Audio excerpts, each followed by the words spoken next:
How's it going, everybody? And welcome back to some Honkai Star Rail. Let's see what this is real quick. Sure, why not? A lot of things updated, or not a lot of things, but it's updated.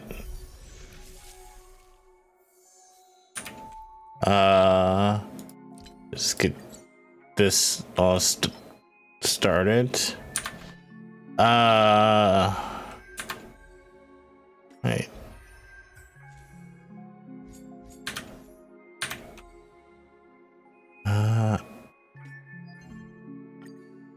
Get everything all set up. Get my couple tries at Acheron. Sure, why not? Let's get a couple tries.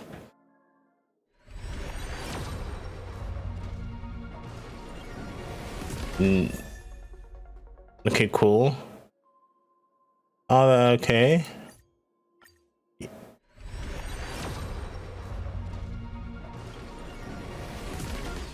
Nope.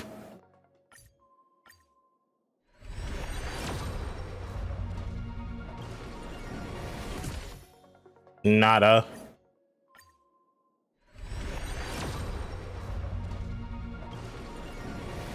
Nope. I'm gonna get it.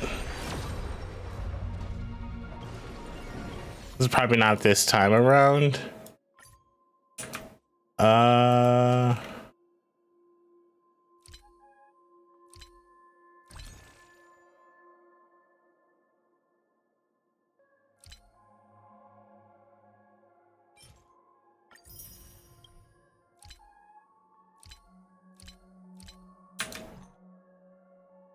Hold on. How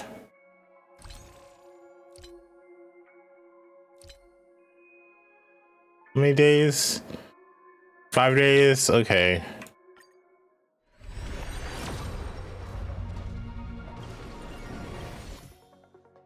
Well, that sucks.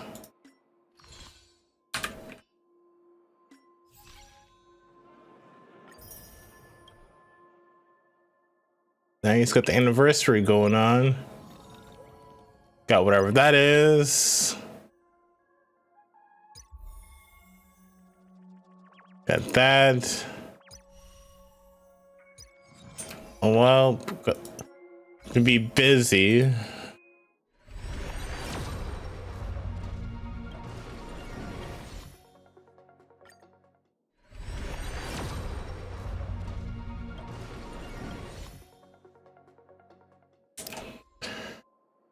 Oh, okay. Let's just go to the mission. Do that later.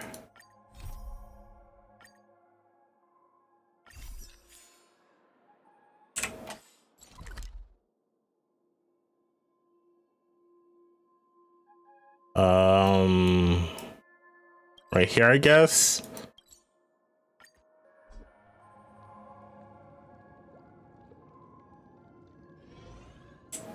Hey.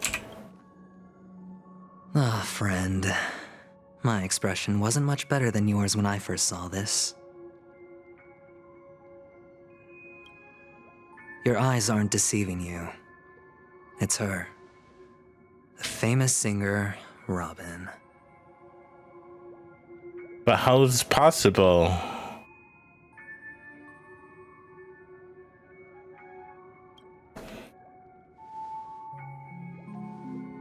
Well, first of all, can I just say that this had nothing to do with me? I'm just an unlucky bystander here. I don't trust the family that. can testify for me.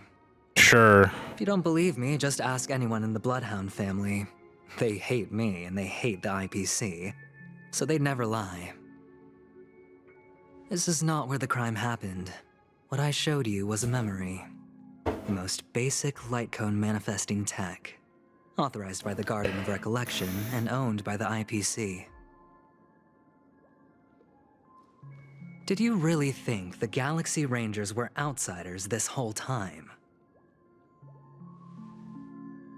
Penacony has made a solemn commitment to protect the safety of anyone inside a family dream. Any person in distress will be forcibly awakened and safely returned to reality. What gives them the confidence to make such conclusive statements? Because behind this promise is the harmony. The family's Dreamweavers link up their minds together to construct an unbreakable defensive line. Breaking through this line of defense to create death in the dreamscape. Not even a memo keeper could do that without the family's permission. Who could have done it, friend? The only one is her. The girl who calls herself a Galaxy Ranger. An imposter. An unsought guest. An emanator who hides her true identity. This is 100% Sparkle. Ifrit's death was a foregone conclusion. I'm calling it right now. Her misfortune was staring right at her. Who will be the next to die? This really is hard to take in. It's just one side of the story. If that's the case, I can't trust anyone. It's fine. Listen to your gut. Building trust always takes time, and I'm willing to wait. I just hope you realize that wherever that legacy is concerned, covert plans are already underway throughout Penacony. Everyone's got their own agenda. Careful you don't get stuck on the wrong side. If I were you, I'd keep my distance from Acheron.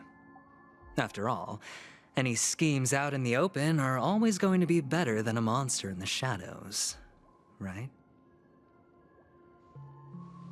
Who's to say there isn't an even deeper conspiracy lurking beneath the surface? Oh, hey. Memo Keeper, I think our little deal is finished. Black Swan. Aventurine is telling the truth.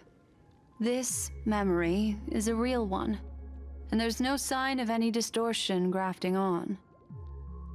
The IPC is not the Garden, and there are real limits to what they can actually do, but you know all this. Friend, let's not beat around the bush here. The thing is, I want to reach out personally to team up with the Astral Express. I told you I'm just not interested in scrambling for the legacy. I just came to Penacony for work. I'm here to retrieve some lost property for the IPC, if you catch my drift. I'm talking ownership of this frontier prison. This has all become a bad debt thanks to the cancer of all worlds. The IPC has tried sitting down for negotiations time and again, but the family wouldn't even take our calls. You have no idea how difficult these people are to deal with. Put it this way. They've hushed up the existence of death before, so they can definitely cover up any news about Robin's death. It'll just quietly float off like a bubble and pop. Nobody ever being the wiser. That's not fair, right? So then, friend, I need your help. What kind of help? I can't trust you. That's fine. I'm not forcing you. But I'm really not asking for much, so why don't you at least hear me out, okay? I have but only one goal. The family's front door is like a high wall, and to tear the whole thing down, I'll have to dig out a few chunks first. Once I find a weak point, the IPC will have plenty of means. Now we have our chance. So long as we can get to the truth behind her death, we can have justice for Robin. While also gaining a valuable bargaining chip for bringing the family to the table. Truly a once-in-a-blue-moon opportunity. I've been investigating and making lots of friends all over Penacony precisely for this very moment. This tragic news would be extremely bad for the family, so they'll be doing everything they can to stop it leaking, especially to the IPC. But I trust that there are still a few factions that remain exceptions, and that's why I need you all. The reputation of the Astral Express precedes you, and the Harmony will give you the fairest of appraisals. You get to find out really what happened and seek justice, and I get to put it toward completing my mission for the IPC. It's what you call a win-win situation. You want to take advantage of the family's trust in us? The Nameless world never associated with the IPC.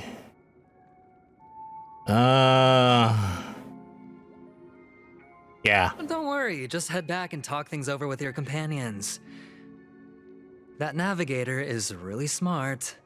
She must understand the value of this deal. Look, here's my contact details. If you come to any conclusions, call me. Oh, and take this. A thorough investigation can always use a little more funding. Don't mention it. So long, friend.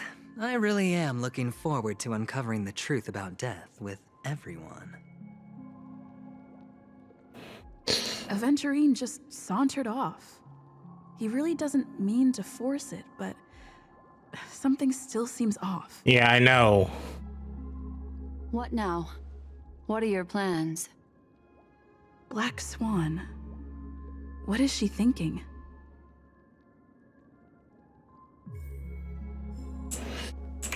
What's up? On the surface, this doesn't look like a bad deal for you.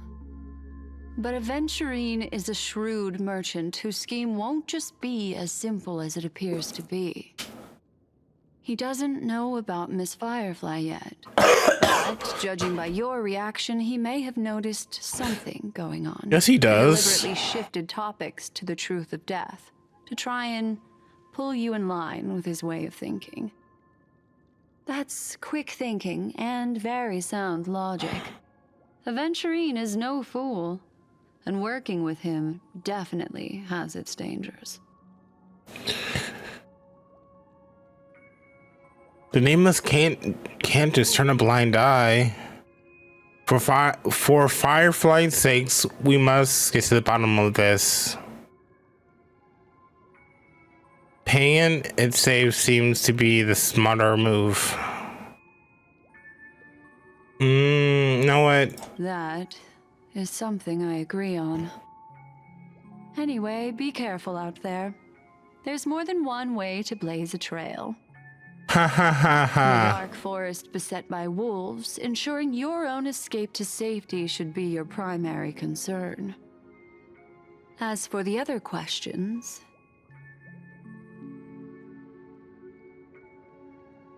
it's all happened so quickly, I can only make conjecture. After leaving here, go have a chat with your companions. I hope you can clarify the source of this confusion. All right.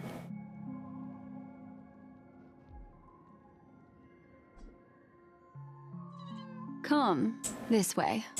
It's a short walk. Don't get lost.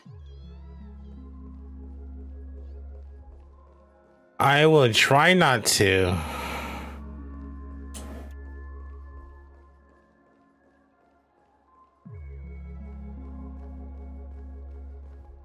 This way. This is where we part ways. All of this is like a nightmare. Unfortunately, the remembrance doesn't lie. What we just saw is the reality that happened, and it won't fade from our minds just because we wake up. But follow your heart and don't be afraid.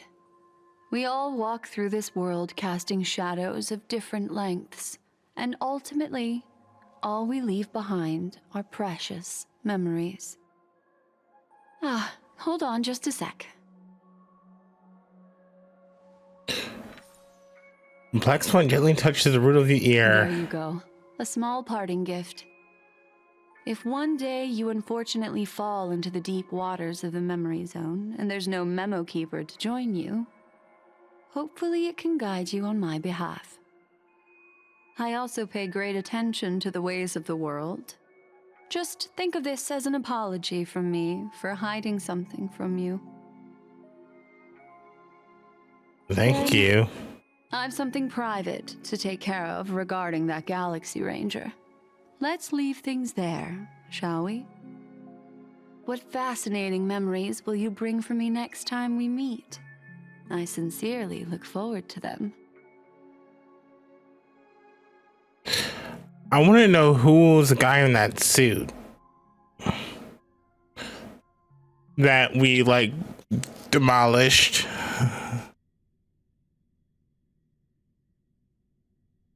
They didn't really care for me too much, but they cared a lot about you and Acheron.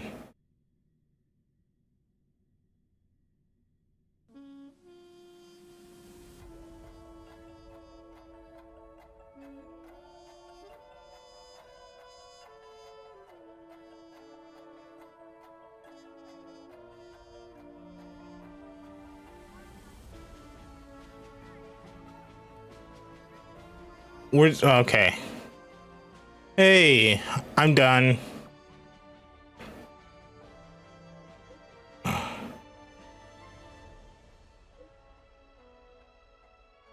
March could be the traitor.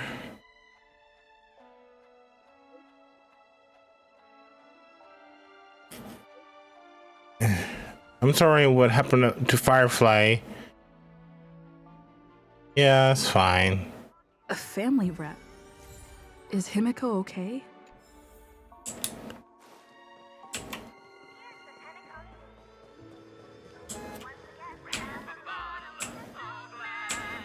Do do do do do do do. Yeah.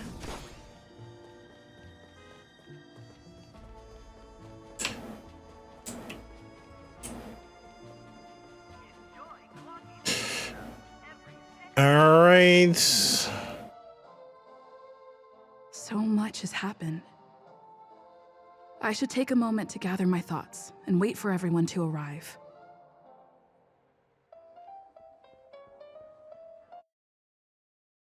Oh, cutscene.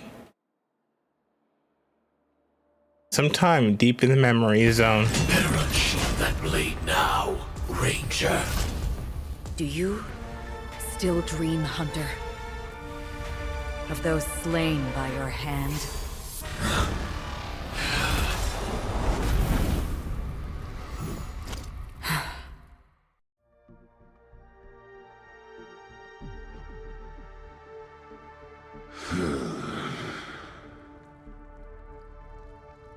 It appears the outcome has already been determined. You're still alive, as are you. You still have room to make a choice. Leave the music box behind, and then go. Choice. The bloody trail of the destruction leaves no room for hesitation. Taurus Fire Demon. Even if you sacrifice your life for that Eon, you won't get special treatment. Ranger, you tread the narrow path of the hunt. You could never understand. We come from the fire, and are born bathed in fire. We spread, burn, and destroy, until all the kindling has burned out and we leave only ashes on the ground. Burning forms the entire life of a fire demon, from the beginning to the end. We are born to die, just to put into practice a profile of another universal truth. All things are created for the destruction. Your companions don't seem to think so. They fight for your chance at survival. They are my children, and just as I was, they are flames that have yet to burn white hot. They're still young, and I don't blame them. But my flames are faint, and time is running out. Can you see the planet of festivities in the distance? I plan to bring Purgatory with me there, and before that, I must surpass you. Why? Because on the path they have forged, you have traveled farther than I have. Emanator.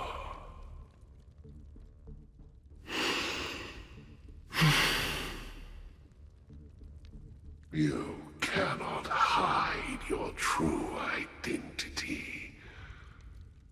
Draw that sword, for we shall indeed remain here, bound to fight a decisive battle to the death, for I choose this. Destruction is intense, but brief. To cravenly cling to life is to endure an endlessly prolonged existence. Even if the answer turns out to be your own destruction. What is important is not the answer, but that it exists, just as you exist. Everything exists to be destroyed.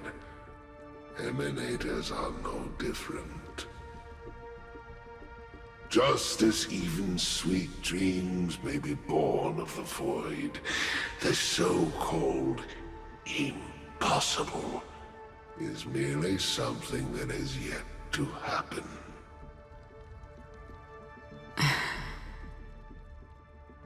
All right. I accept. You shall witness the most brilliant and intense fire in existence. May this flame illuminate the farthest reaches of your bottomless dream. A bottomless dream. Yes, that's right. But you've made one small mistake. This blade remains in its scabbard not out of pity or scorn.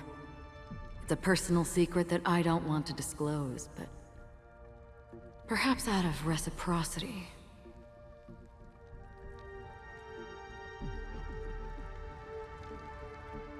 I'll reveal the truth to you.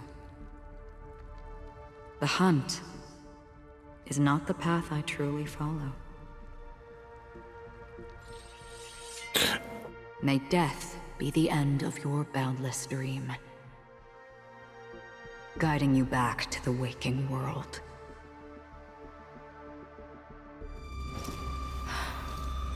I still see them in my dreams. Hold it. Your time hasn't come yet. My time? I've seen many clever disguises that can conceal appearances, but they can never cover up who a person really is. And you're no different. You had no desire to kill the Trailblazer. You only did what you did to drive me and the Memo Keeper away, but why?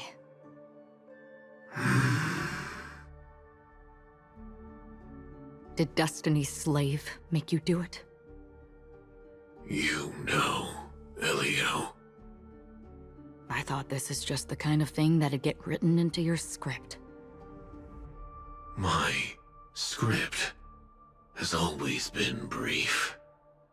Other than that, anything beyond that is unnecessary. He knows my nature. There is but a single destiny from which no one can escape. And until then, I hold the privilege of choice. However, you appear to be ignorant of this. So it's time for me to inquire. Who exactly are you? Not your enemy, perhaps. That's not what I asked. I don't deserve your curiosity. Loners wandering the cosmos always have their secrets. Take me. I'm wanted by the IPC, so it's little wonder that I know something about the Stellaron Hunters. That's all. Maybe I can help. What reason would you have for doing that? I tend to forget things. Which is why, rather than memories, I'm accustomed to using my emotions to capture what I normally wouldn't otherwise. So, I know who is inside that cold armor. How about it?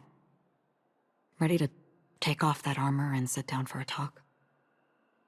It's not yet time. I don't need help, but I can give you a suggestion that would make things better for you and me.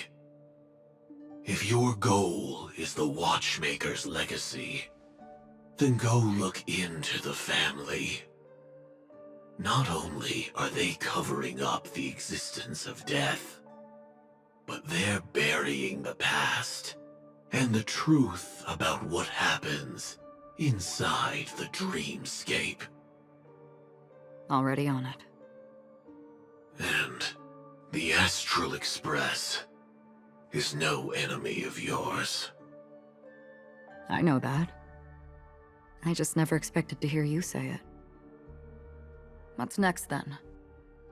The Trailblazer's been taken by Black Swan.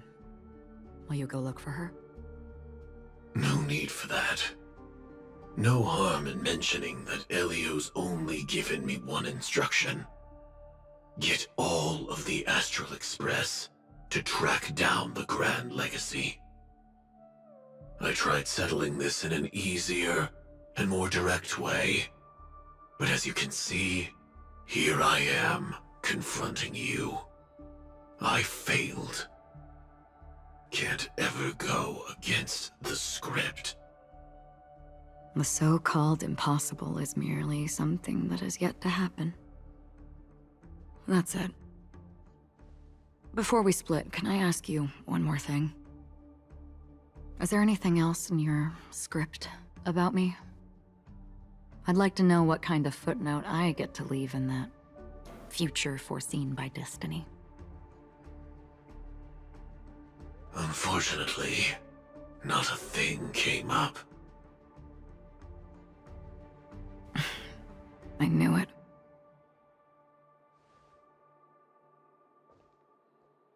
Hang on.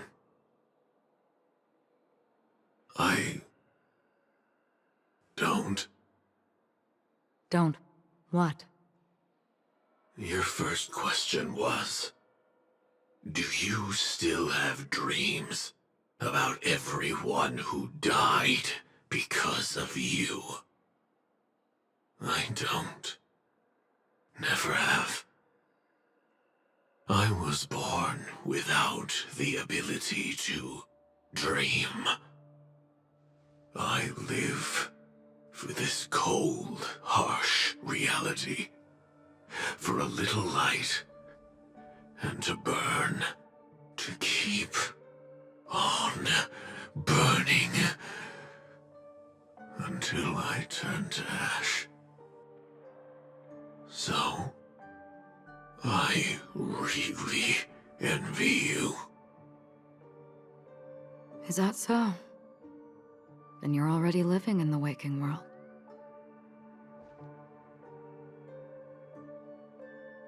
All right. But if I'm not wrong, didn't Firefly didn't have dreams either? Or that's just nothing? I don't know. We heard about Miss Firefly from Black Swan, but we never expected Miss Robin to... I'm sorry that I couldn't be with you then. Reality cruises on in serenity, while undercurrents bubble up from the dreamscape. Just like that memo keeper said. Stay strong, everyone. we can still do what we can for them. Starting with finding the murderer. Let's recap everything then. The Trailblazer just reminded me of something. March, do you remember what that family rep who negotiated with us said? Indeed, we trust that the Nameless has nothing to do with this, and we also beg each of you to help assist the family in verifying the identity of the deceased. That's how it was put, in reference to Miss Firefly. Looking back, he seemed a little evasive at the time, and he also failed to mention anything about the earlier murder, too. The family's planning on covering up all news about Miss Robin's death. If news gets out, Penacony's going to turn into a bloodbath. But the murder that followed closely after was obviously beyond their anticipation. The family had to try and turn things to their advantage by bringing in reinforcements from outside. The Charmony Festival is nearly here. They must be snowed under. It may also be that Miss Firefly's murder had so many witnesses that it couldn't be covered up. So they went with the flow and let more people on the scene to control the situation. After all, the nature of the two murders is fundamentally different. The family's first protective measure should be against malicious actors among the guests, such as that IPC envoy. All the while accusing that Galaxy Ranger. Are we missing the forest for the trees here?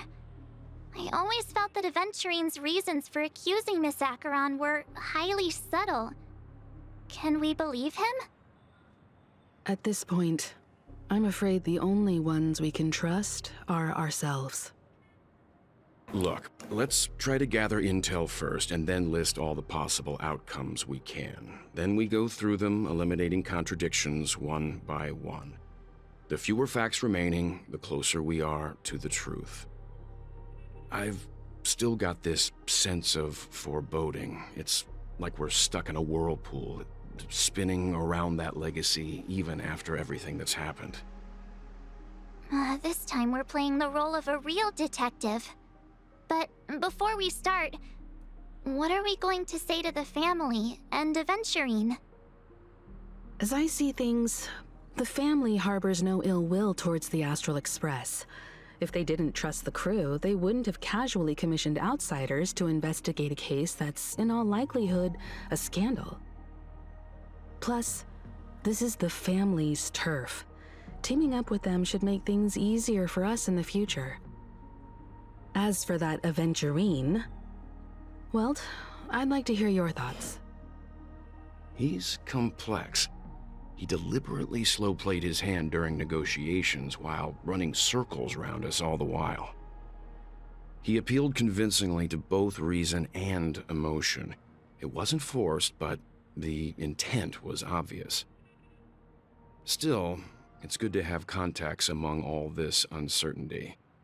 Aventurine showed his skills, and as far as our interests are aligned, he can become a reliable ally. We also need to keep a certain distance from the family. Never let them get too close. Teaming up with the IPC helps balance that out. If either side makes a move, we have the option to pull out. So you suggest accepting Aventurine's proposal to team up? Yes. It's risky, but we can only wait until both sides have played their cards before making any further judgments. I get why, but there's a whole lot of bad guys and girls around here, and I'm worried about getting stabbed in the back. She's been bullied a few times now, and I can't stand it anymore. Oh, it's fine. Let's focus on the bigger picture.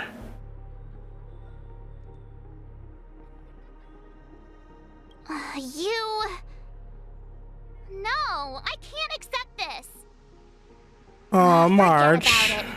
Just let me keep an eye on him. If that doesn't work, we can just turn the tables and use him instead. Then, could you please reply to Aventurine? Everyone, take this time to put together your thoughts. All right, I got you. We'll collaborate.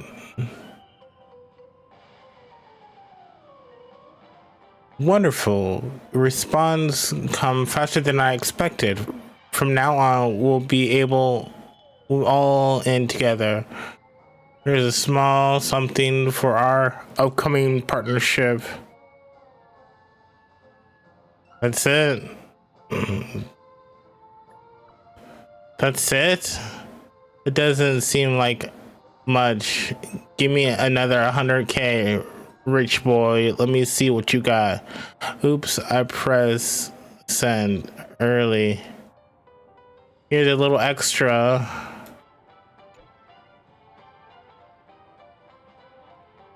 Here's a little extra just for good luck with the new GIG gig. Wow, I'm stupid. All right. I don't need to read all that. Looks like Aventurine is happy with this outcome. Let's tell everyone. Why the long face, buddy? Cheer up! All right. Himiko. Aventurine's goal is to try and recapture Penacony for IPC. To do this, he'll have to bring down the family in its entirety to create a big enough chance. The existence of death will be covered up by the family. So how does he plan on taking them down? It's gotta be something important enough that everyone will notice. But it also can't be anything too out in the open. Perhaps he's going for the hotel. I'm just speculating. In any case, we have to be careful when handling Aventurine. He's skilled at reading people and discerning the right moment to strike. Also, he's clearly a born gambler if he's willing to go all in to win. That's true. Checked out the list. love Clocky. I feel like that's like the end. And she's far away. Aventurine said something that concerns me. He accused that Galaxy Ranger of killing Robin without any evidence whatsoever, but said nothing about her connection to that memory zone meme or why he was stalking you. It was a groundless accusation, which only serves to make him seem more suspicious. But why though? Maybe Aventurine's goal was never to gain our trust. Maybe he wanted to foster a feeling of enmity towards Acheron and make the situation more volatile. Two birds, one stone. However, I asked Dan Heng back on the Express to confirm that story about the Annihilation Gang and the lost messages. It wasn't something that Aventurine made up out of thin air. You've met her many times now. What's your impression of Miss Acheron? She's very gentle woman. Weird. I can't seem to remember. That fits the stereotype of a Galaxy Ranger to a T. They're eccentric, unpredictable, and fond of being alone. No wonder she's a suspect. Well, I don't know what to say about that. I hope it's not too soon to bring it up, but I feel like Miss Robin isn't actually dead, but that she's still alive and well. Somewhere. That everything's just some horrible prank. Because aren't we supposed to be inside a dream? How could someone die in a beautiful dreamscape like this? Shouldn't only good things happen here? Whenever I see the Grand Theater, I just can't stop all these thoughts from flooding my head. Don't think the family is behind all this.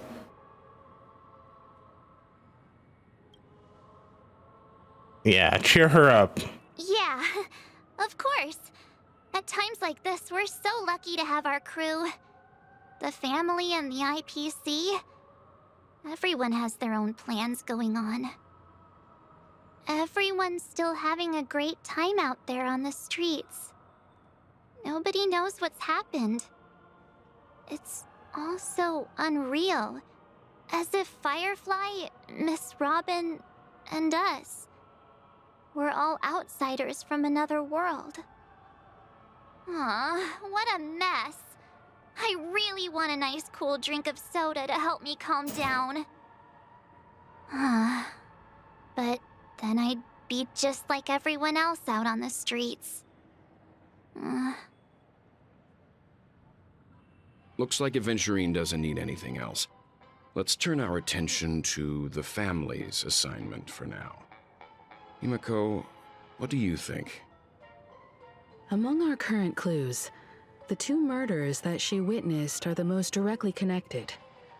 I suggest starting here.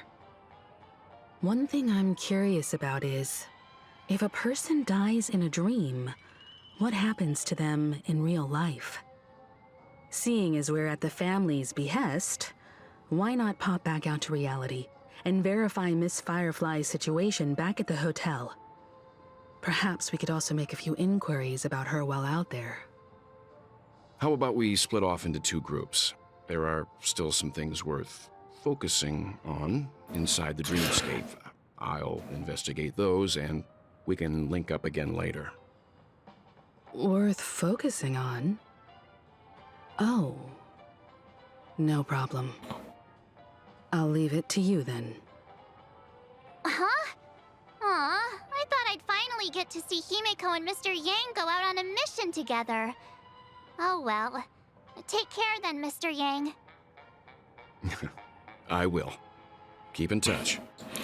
Don't trust him later on.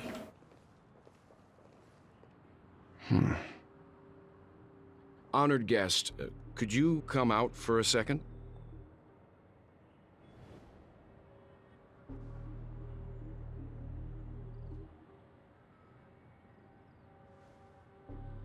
I'd be embarrassed too, getting stared at like that. Forgive me. My name is Welt Yang. I'm one of the crew members on the Astral Express. I believe you've met my colleagues. Welt. Is there something about my name? First, don't you want to know my name? I already do, Miss Acheron. You're a prominent figure in Penacony. What are they saying about me? Some claim that you're the real culprit behind these murders, that the Annihilation Gang's tragic fate at the banquet was a result of your blade, and that you're now attempting to unleash another bloodbath on Penacony. The Annihilation Gang. Ifrit of Everflame Mansion. Tragic fate. That Duke turned his dying body to flames and sacrificed his life as a martyr. He was a determined and heroic pathstrider. Not even a villain should be disparaged like this. And what's more, there were plenty of suspects invited. Do they really think that a blade is more dangerous than that black hole you're wielding? Keen intuition. Not even the family managed to point out the truth behind this cane. So you must surely know, Miss Acheron, that peering into a black hole is not a wise move. As a potential threat, your knowledge of us has reached uncomfortable depths.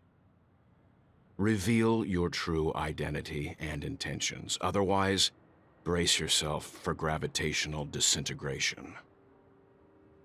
Nice. That shouldn't be necessary. But if it makes the Nameless feel less defensive, I'll be happy to abide. Believe it or not, Galaxy Ranger, Acheron, those are the names I go by to this very day. My trip to Penacony is solely to fulfill an old, final request. I'm here for the Watchmaker's legacy. And that's it. I think I've been honest enough. Still unwilling to reveal your true identity? It's not that I don't want to. It's just that I can't. I've come so far, and I can't sum up all of that in just a few words. Everyone has their own unspeakable past. Secrets that they don't want to be revealed. And I won't be asking any more questions, such as why the Astral Express is roaming around the cosmos with a Stellaron on board. Is she okay? That memo keeper didn't do anything, right? She's fine. Let's just stick with the topic. Gaining my trust depends on how much you're willing to reveal. I've run around many different Penacony dreamscapes just to try and find that legacy. And during this period, I came into contact with quite a few guests. In the process, I gradually came to realize the secret of Penacony may be closely related to the Trailblaze. That's why I've come to ask for your help. I don't have enough proof yet, but I'd like to speculate something.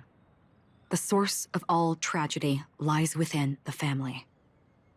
If you could trust me, we could find the proof to support this claim together. Mr. Yang, I think you've come to the same conclusion, haven't you? Let's leave it at that. For now, I'll choose to believe that you bear no hostility. Share your findings with me, and me alone. I don't want vague conjecture to interfere with other people's judgments before we find solid proof. Mm-hmm. By the way, would you like something to drink? Before we go, how about 2 cups of Wake the Heck Up? No, 4 cups. Because the conversation coming up will last forever. Like this one is.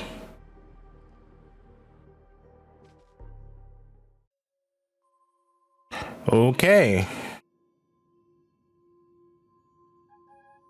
I've been watching her closely for a while now, and the first invitation was in the banquet hall of the hotel. She just sat in one corner, keeping silent, chugging down a couple cups of Wake the Heck Up. I told her it's a pungent, bitter beverage, not the taste of sweet dreams, only for people allergic to Soul Glad. And she said, Really? But I don't taste any difference at all between them.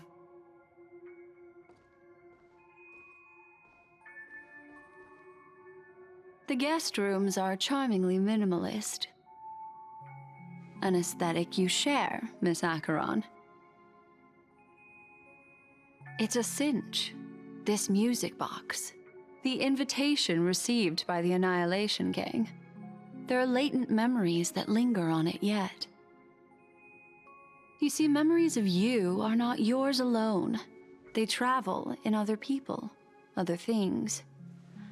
I know much, and I can predict even more. With some help, the dead can be made to speak. The Annihilation Gang, that band of desperados who all disappeared after meeting you. What exactly happened to them? Well, let me reveal all.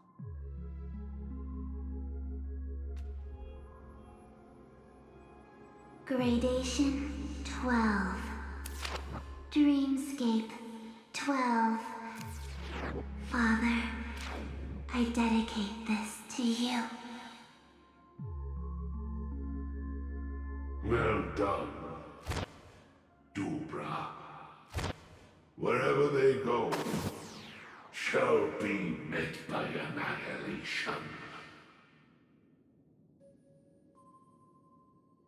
There it is.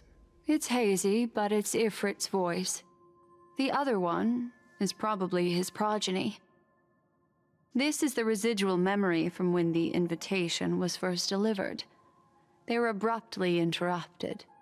Then, what happened next is... They sought refuge in a land of sleep, merely wishing for undisturbed rest away from the storms. Children of the flame, this marks your rite of passage. She won't be necessary. I alone am enough.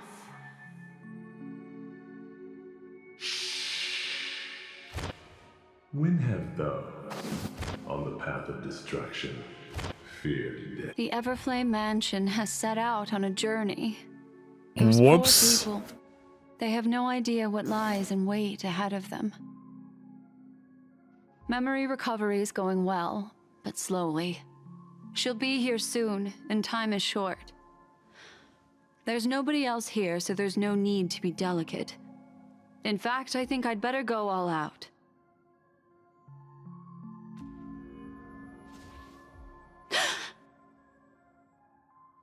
What happened?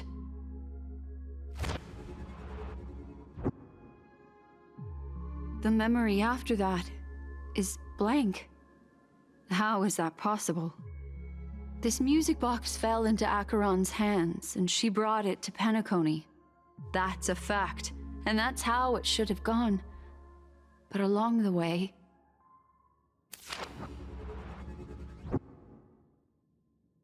it's like it's been erased. Who's done this?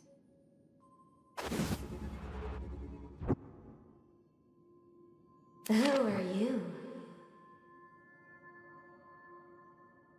Who are you? Okay. It's... no.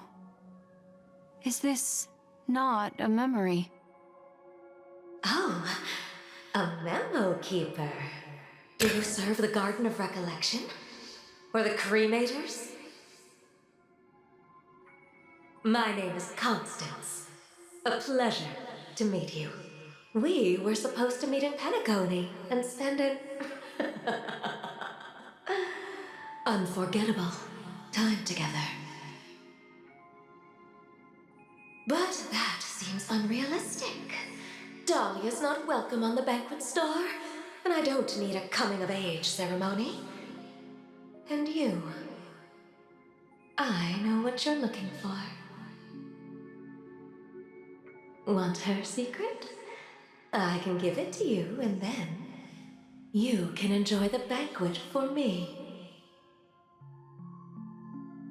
I wish you unforgettable memories.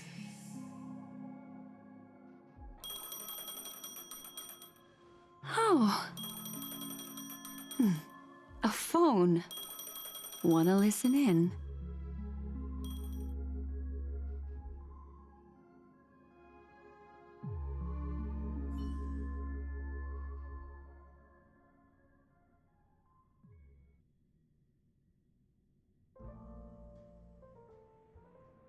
A few days ago, the IPC made an announcement.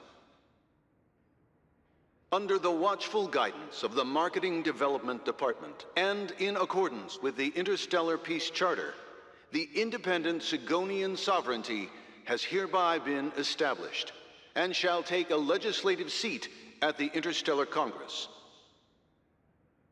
The formation of the Sigonian sovereignty is of great historical significance to the Sigonia system. This move puts an end to the planet's long and bloody history, turning the sensational Kataka-Avgin extinction event into a distant memory. Sigonia 4 is located in an unclaimed zone at the intersection of the Denise, Prothean, and Dorneau star clusters. The planet's surface environment is known for being extremely harsh, constantly faced with the threat of impact from small-scale celestial objects. This is why very few intelligent species have made this planet their home, dividing themselves into several tribes to eke out nomad lifestyles as they struggle to survive the arid desert wilderness. They have developed their own folk beliefs that are independent of the Eon belief system. Sigonia. Sigonia. Ravenous eye of the storm, spurned by all the gods. Land of rock, but not water. Lightning, but not rain. Blood, but not tears. You beat us with your falling stars. You lash us with wind and storm. You chew us up with the cracked earth. You promised us a land of honey, yet yoked us beneath a sword of bitterness. Oh, Gaiathra Triclops, if thou can hear me, please open up thy 3 eyes and gaze upon this child. What is going on? When you took his father, my child was still sleeping in my belly. And where my husband went, I too soon must go. I don't ask for a peaceful death. Just for you to tell me, does the baby swaddled sweetly asleep? Does he dream of his mother's heartbeat and the sound of falling rain? Please tell me whether this life is all just a fleeting dream. Otherwise, why would this child be born to face impending death? Mommy! Mommy! Mommy! The rain! It's raining! Raining?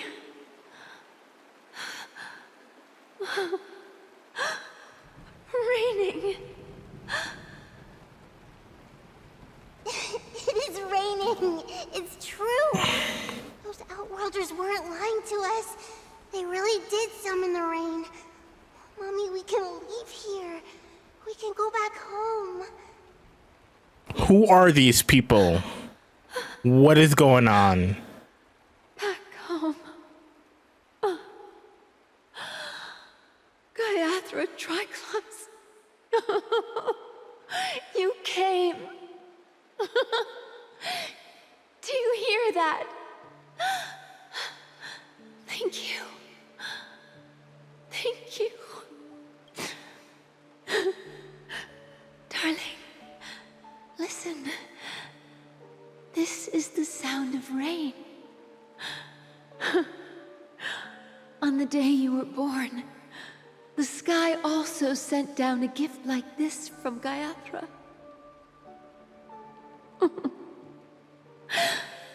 Such a lucky child. Such a blessed child. Just like your name.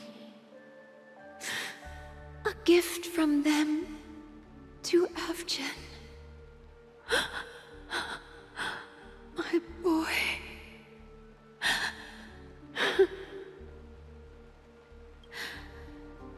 May the goddess Gaiathra close her eyes 3 times. Keep your blood eternally pulsing. Let your journey be forever peaceful, and your schemes forever concealed. Welcome to this sad world, Kakavasha.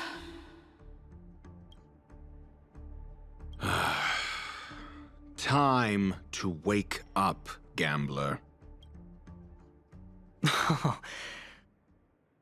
Oh, heavens. I must have drunk too much Soul Glad. Didn't expect you to be back so soon. How is it? Find anything? Just as you guessed. Nobody outside knows about Robin's death. There aren't even baseless conspiracy theories. They're still streaming the rehearsal for her ceremony, using a stand-in, I guess. They must be dreaming. Of course. Who could imagine that death would actually descend upon the idyllic dream created by the family? Let alone that the victim would be the female lead of the Charmony Festival. To be honest with you, I didn't believe it. I even tested it a few times myself, until I discovered that I couldn't actually die. Whenever there's any danger, I'm forced awake by the dream pool, and it's all as if everything were just a nightmare. That's why I'm convinced that there are a few big secrets lurking behind the scenes. Then you must have heard about the Memory Zone meme. When I graciously deigned to establish connections with the Oak family on your behalf, they were quite in a pitiful state of disarray. Besides Robin, there was another body. I don't know the exact details, just that it was a stowaway. 2 murder cases? I told you something seemed off about the Nameless. Oh, she must have come across the other one. This murderer is a psycho. But I have to admit, the case should be easy to crack. We can leverage the family's malfeasance and let the IPC use this as a reason to intervene. It's just that their trickery runs deeper than I thought. Robin's stand-in was all ready to go. These 2 murders are definitely getting hushed up. What should we do? Let me think. It's too rare an opportunity to miss out on, so I gotta be careful. Incredible gambler. Have you already exhausted your limited repertoire of tricks so soon? There are plenty of chips, but it'd be best to choose carefully. The most straightforward has to be Robin. Remember? That masked fool once told me to find a mute as a friend. Robin is what she calls the mute. She has lost her voice, and while most people can't pick up on it, you and I cannot mistake that sound. Not produced by any voice box, but rather by the resonance of the harmony. If that girl hadn't gone hoarse from singing practice, there'd only be one possibility.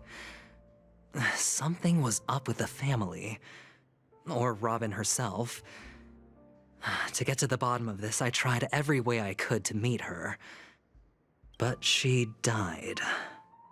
A complete and utter loss. Incidentally, it seems to have resulted in your rather undignified arrival on the interrogation stand. There were eyewitnesses at the scene, and the family, in their graciousness, has tentatively accepted your alibi.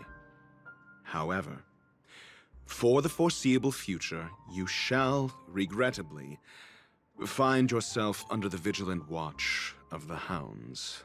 Well, things aren't looking too optimistic, Doctor. I'm starting to break out in a cold sweat. Do you reckon there's still any chance of a comeback, given how things are? A probability? Yes, it exists, but it verges on the infinitesimal. To phrase it in a manner more befitting the vernacular of Penacony, you're dreaming. But if you simply can't control yourself and want to try your hand, then there just so happens to be a suitable candidate. That man wants to see you again. Who? Sunday. Is this a public hearing or a private trial? If it were the former, it would hardly befit my stature to stoop to the role of a mere messenger. Fine. Oh, that's great. It's all great. You see, the dead can't talk, but the living can.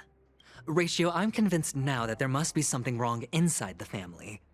Oh, just you wait and see. That man's sister has died. He can't sit on his hands. Well, without any further ado, let's set off. Lead the way. The show is about to begin. About time.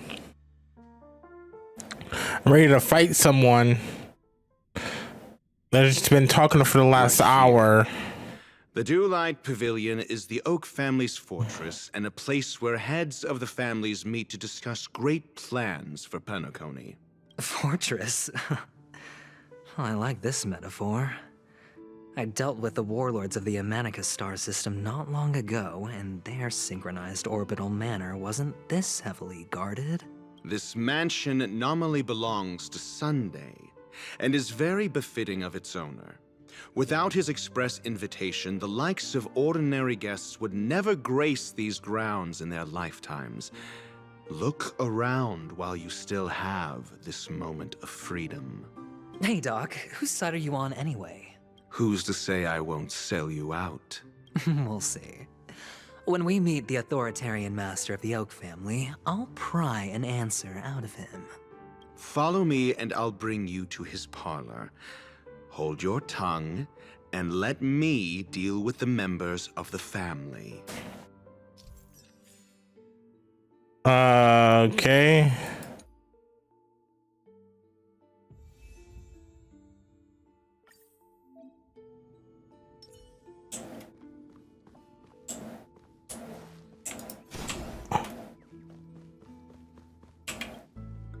Hey, you two! That's a place of business. No entry. Sorry? I was requested by Mr. Sunday to bring him the suspect. My name is Ratio. He should have mentioned it to you. Oh, I remember you. Veritas Ratio. Your punch virtual particle clock is impressive. Excuse me? The one on your head. Of course, it's nothing compared to my full pocket dimensional annihilating power armor of the Mobile Knights. Right, and as I mentioned, that fantasy raiment of yours doesn't exist. That's because you can't see it. Like I say, only family can see the glory of the Mobile Knights. Ugh, enough. Get going. Don't keep Mr. Sunday waiting. It seems like the idiocy index here is no better than it is out there.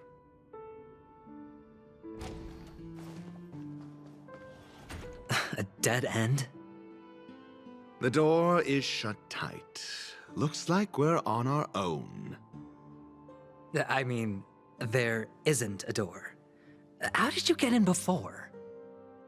For security reasons, the family built the administrative site deep in the dreamscape, with the mechanisms hidden in these nightingale statues. The direction of the statues can be controlled. On the previous occasion, an attendant named Kona had gone to the side room to verify something before setting the statues in the correct positions. Well, maybe we should do the same. Let's go and take a look. Of course, we can also use brute force. Ooh, a chest.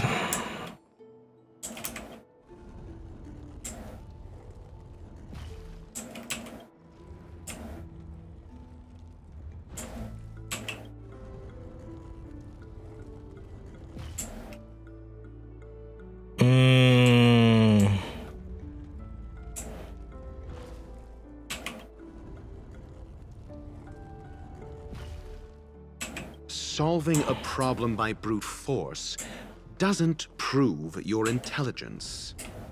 The side room. Don't let me repeat myself. Shut up.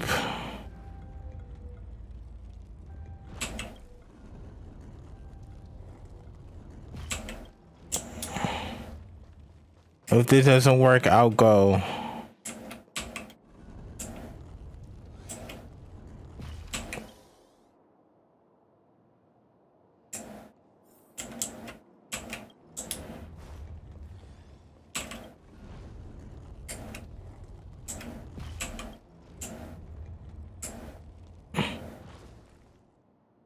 No, okay.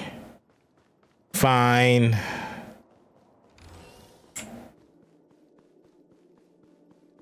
Let's see.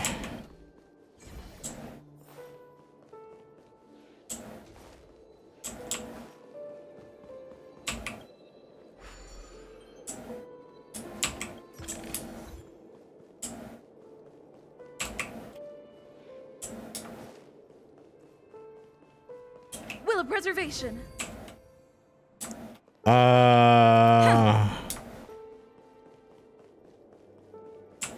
What do I press to get this going up? R.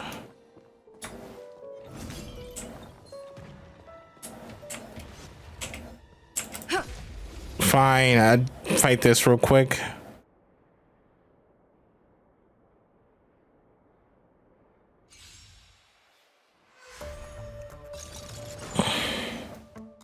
I do not have the right people.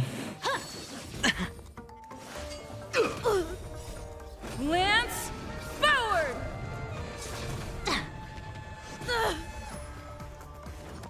Don't your hands hurt? Watch your head. Dodge this! This big diamond! It's all yours!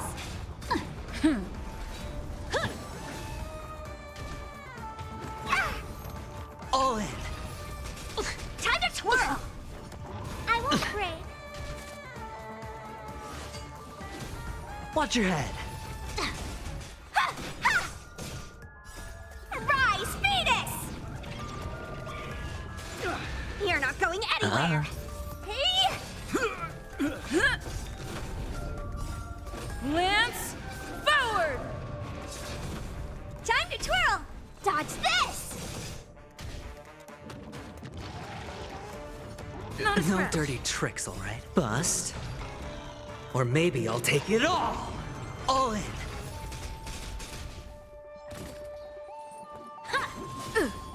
Spend freely.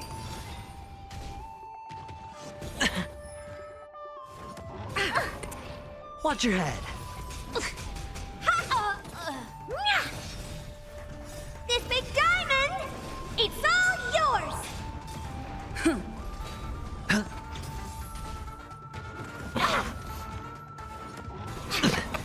All in. Rise, Venus!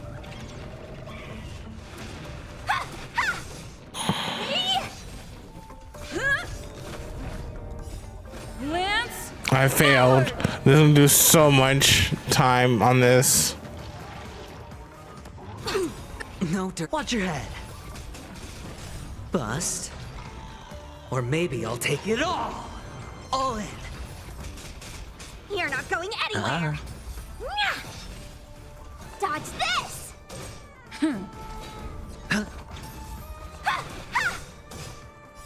Rise, Venus! Dodge this! Hey! This big diamond! It's all yours! It's on me.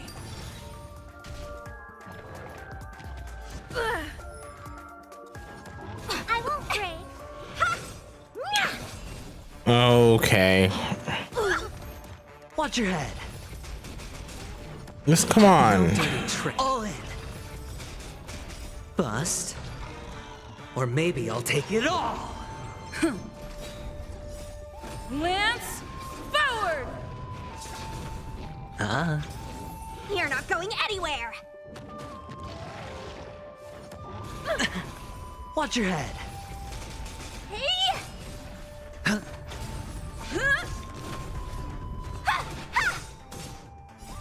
Rise, Venus! Dodge this!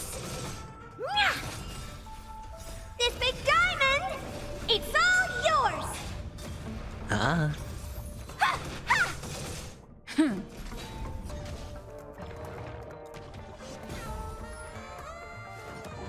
No dirty tricks, all Dodge right? this! Hey! Time to twirl! Lance, forward! A little.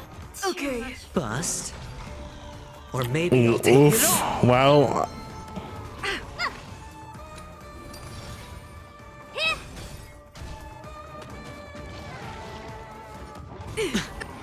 All in.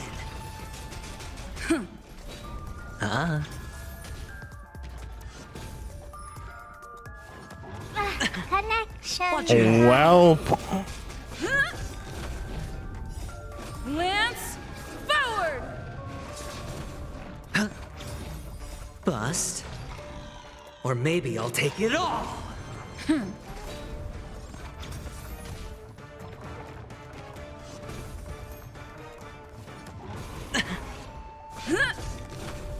It's on me. All in. Not a scratch. Lance, forward!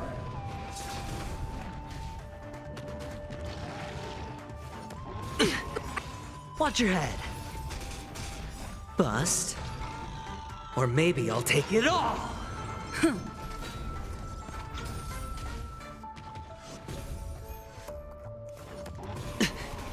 All in. Spend freely. Lance, forward! No dirty tricks, okay. all right? Watch your head. Bust. Or maybe I'll take it all.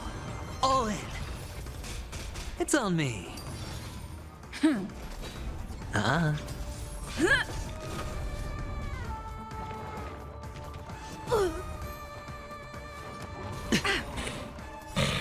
Lance, forward! This is like taking forever. Spend freely.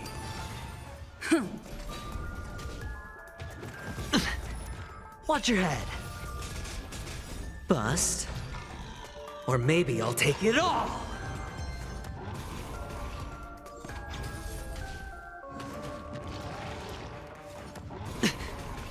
All in. It's on me.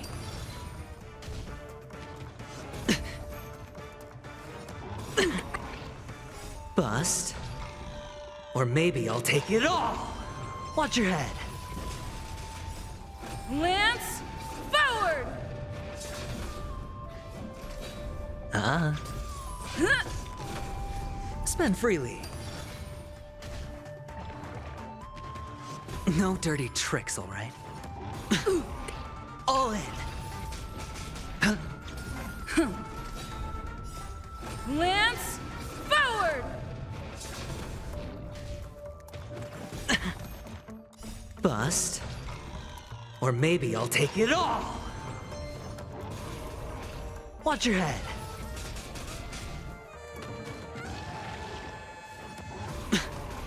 Uh-uh.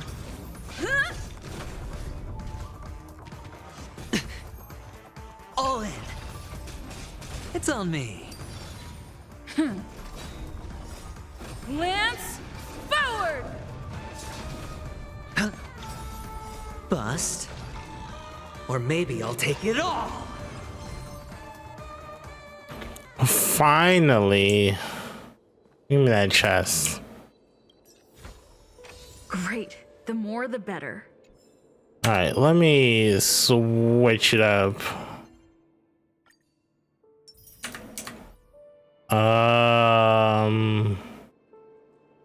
Where's it at?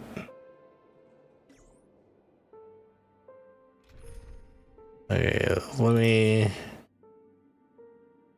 I have units still, I guess.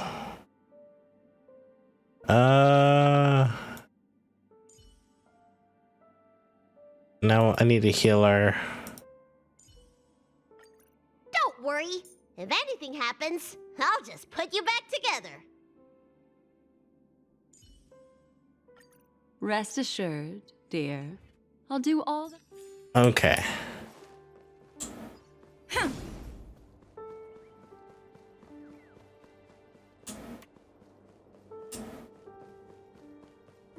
Yeah, that's not gonna work.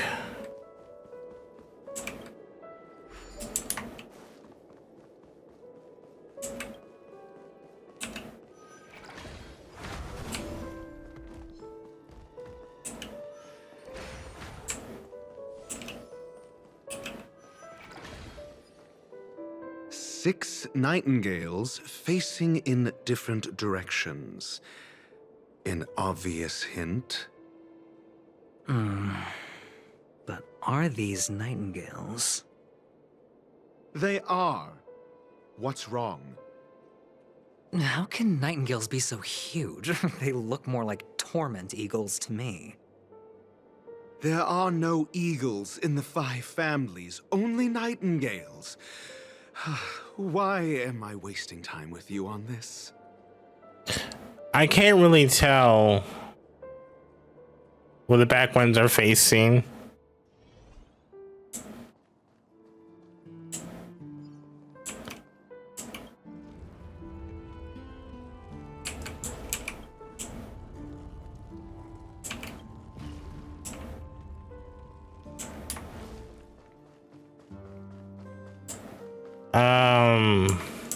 R.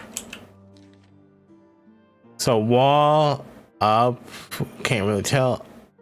Up, over, back.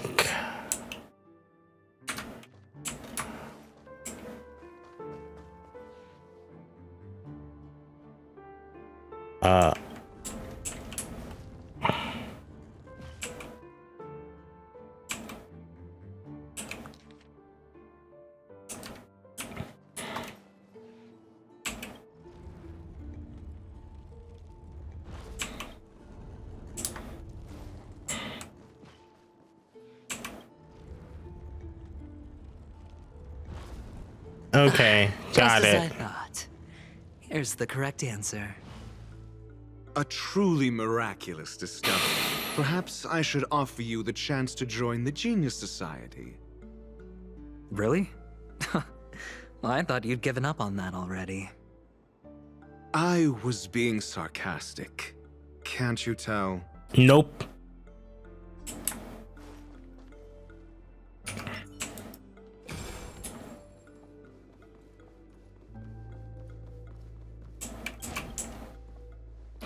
Ooh, fancy. So much for Mr. Sunday's reserved, virtuous image. Do you need me to remind you? We're in a dreamscape. No matter how grand the mansion looks, it'll not affect Penacony. Stop wasting your time nitpicking the family here. Yeah, you're right. The only way to destroy the family is death. Sunday must have thought the same. Let's head down. I mean, it's still impressive. Nope.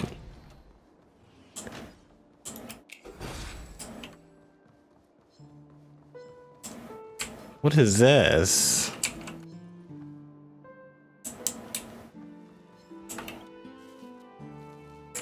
Oh, wait, one of these, I forgot. Sure.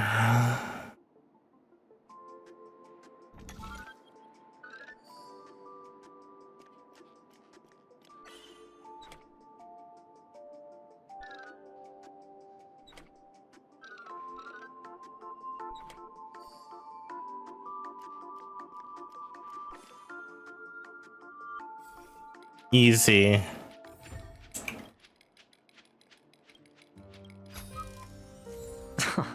This is hardly enough for a seat at the table.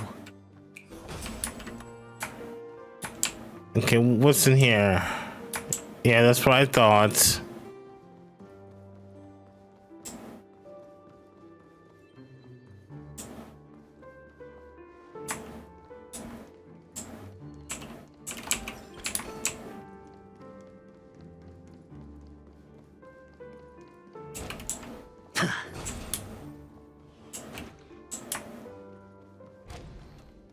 Don't know what that room does.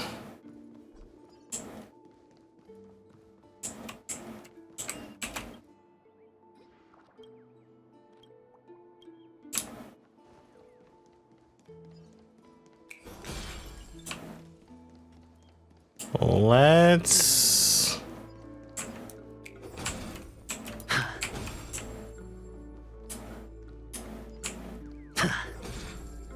Oh. Yo, what's up, bird?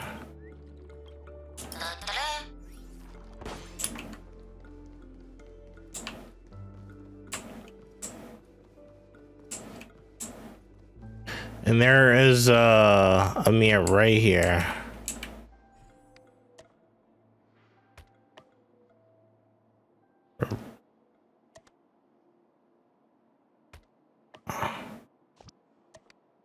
What?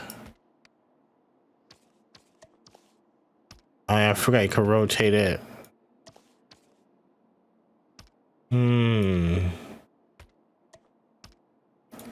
What?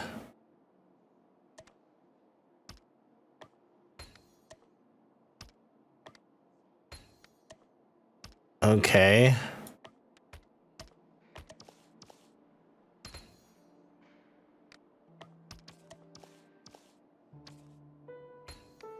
There.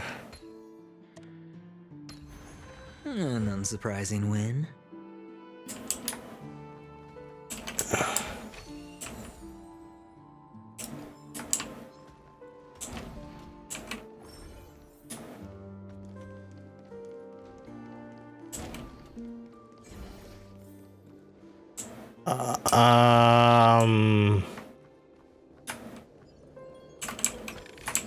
Oh, okay, I am gonna go back.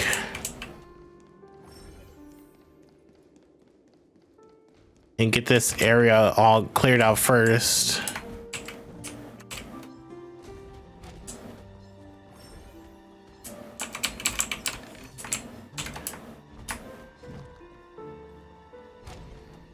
Don't need to fight them, to be honest.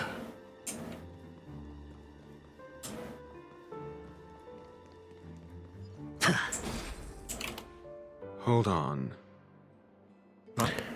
What's up? Wrong? Are we heading the wrong way? No, but this door is locked. Of course it is. My friend? Did you really make an appointment with him? It's a trial. You got to prove your worth to Sunday before you can speak with him. If I'm not wrong, we need to find a way to open this door in the hall, or this place will be our prison. That's stupid. Oh, an escape room. My favorite. Get serious. I've no time for games. Let's head back. The hint is probably in that prominent sandpit. Wow. That's an enormous sandpit. I'd love to build a tall building for myself. Once I have enough savings. Oh, look. There's a noticeable gap in the model. I believe you're right. There wasn't a gap before. That man must have done it intentionally. Well, with your brilliant mind, you shouldn't have any trouble recalling what was here last time. Right, Doctor? Calling him out? Let's look around. When I see it, I will know it. Fine. Fine. Why do I feel that we're pursuing a degree in burglary now? Because we are probably.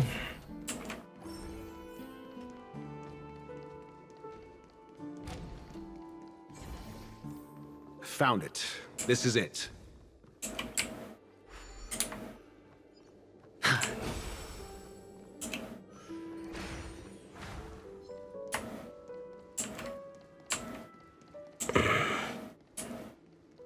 Okay.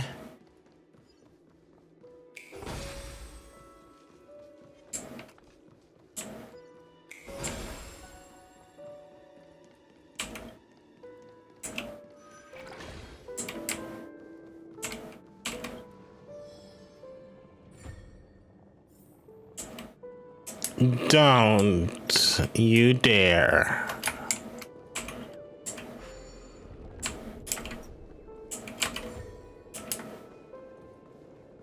Okay.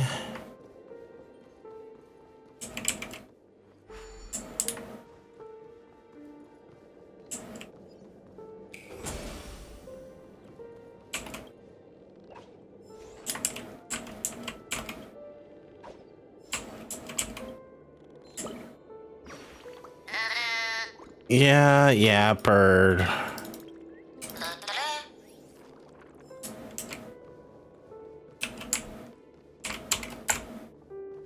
Go around. Feeling lucky.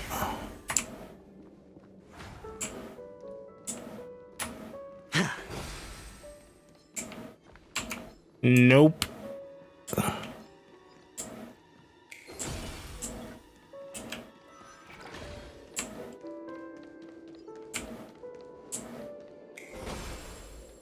I don't want to do that.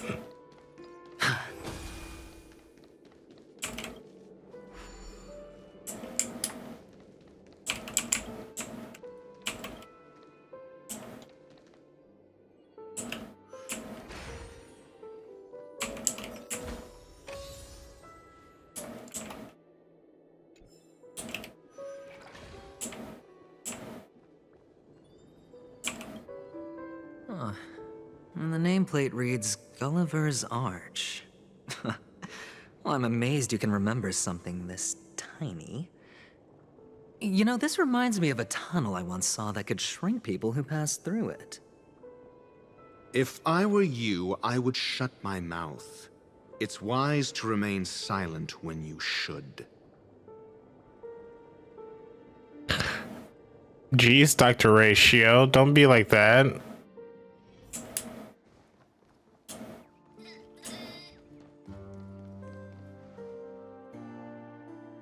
Oh, this reminds me of one of those building toys. You know, with the blocks. I've never played with them before. I wonder if it's more interesting than stacking chips.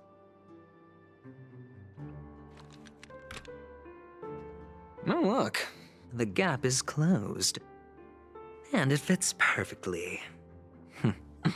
So... That's what she said. Next.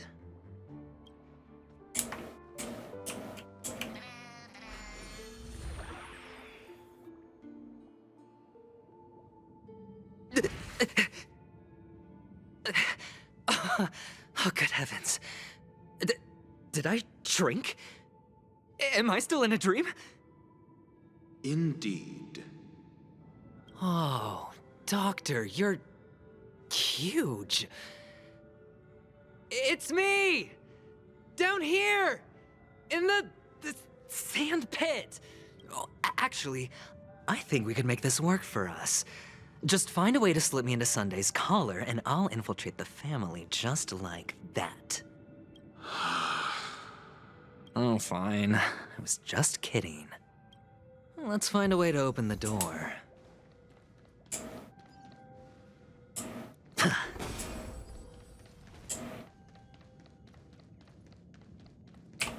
Wait, does these actually work? Oh, no.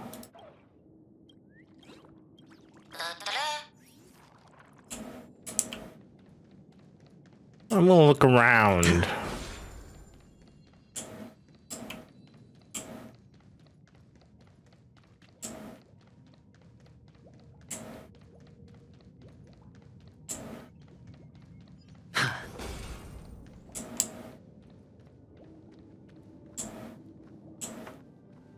No.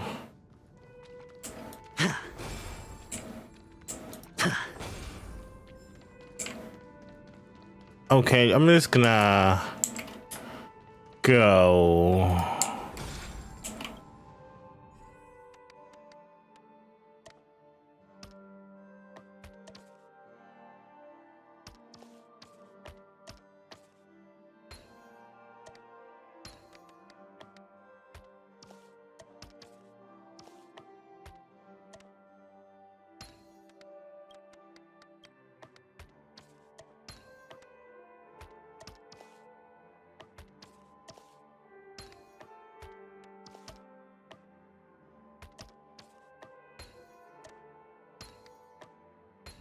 Easy.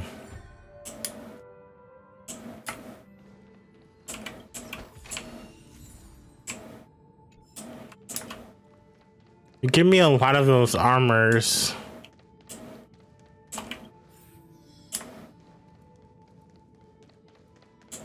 Really? Oof.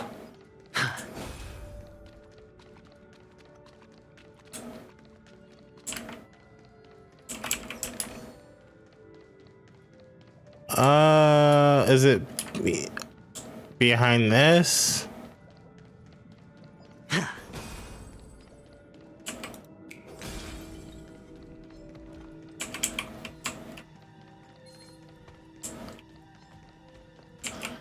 Go away, go away.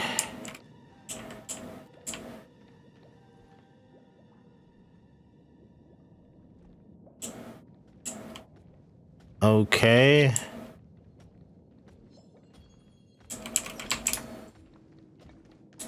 Next.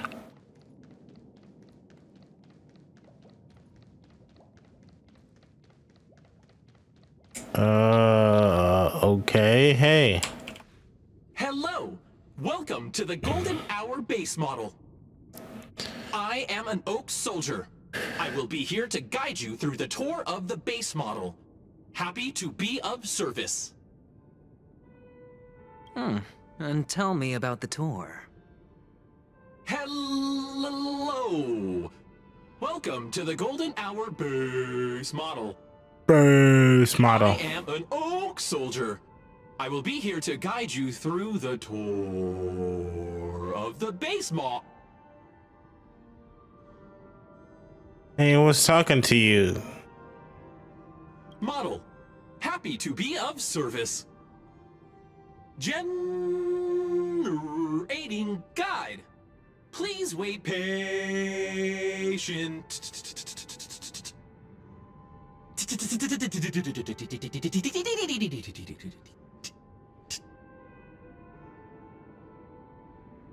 Found the nearest check-in spot. Please look behind me. A capsule machine model.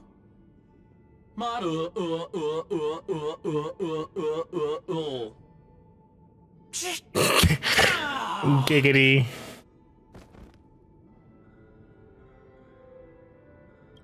What's up with that?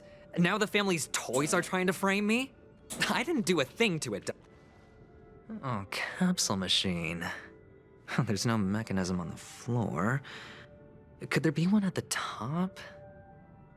Doctor, do me a favor.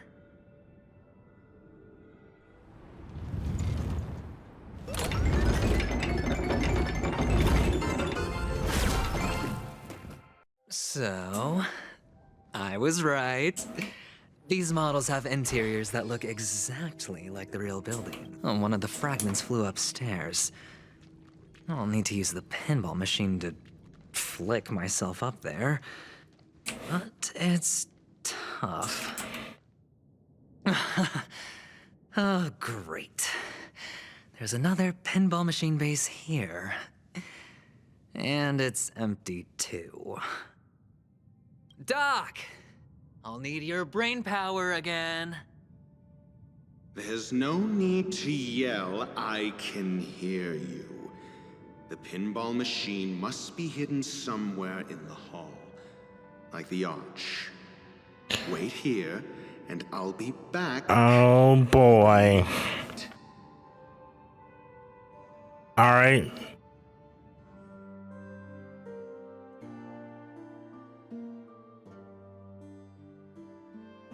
Finally, a moment of peace.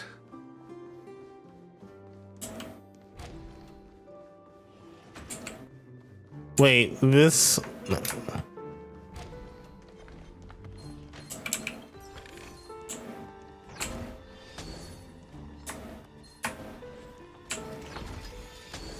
Okay, chill.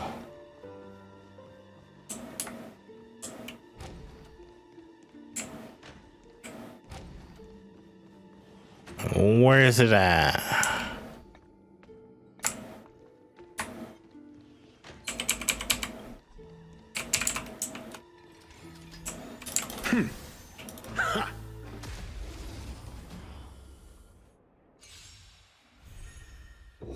Answer me. I won't break. Don't your hands hurt? Mediocre. Ow. You're not going anywhere. A test. I thought I'd change my characters, but I guess I didn't. Twirl. Ha!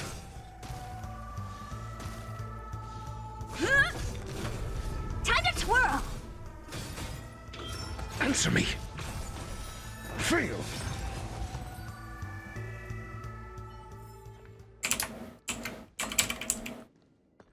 Really do.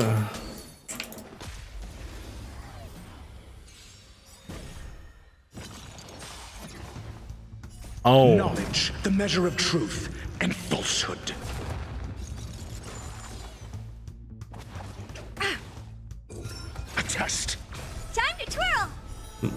points. Dodge this! Hey! This big diamond! It's all yours! Time to twirl!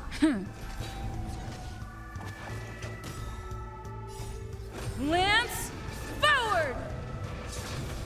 Time to twirl! You're not going anywhere! Rise, Venus! Time to twirl! Ha! Ha! Ha!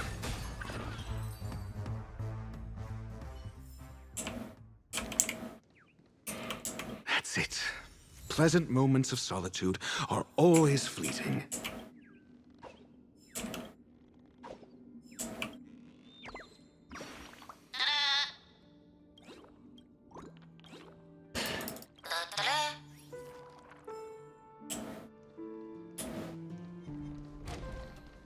Bye.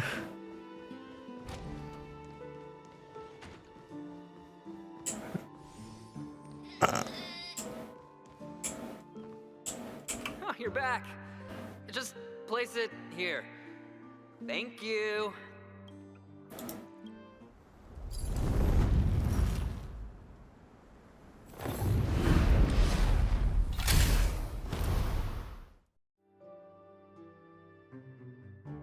Okay. Thanks, Doc.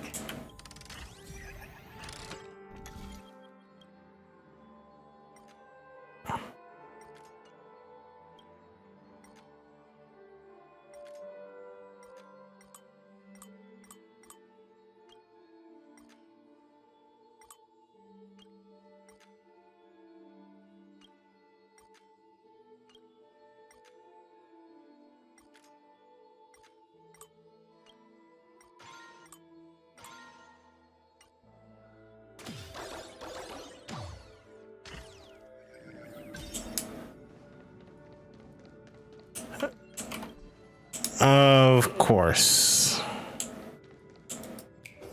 Oh, Horatio, you should come in here and take a look. The view here is breathtaking.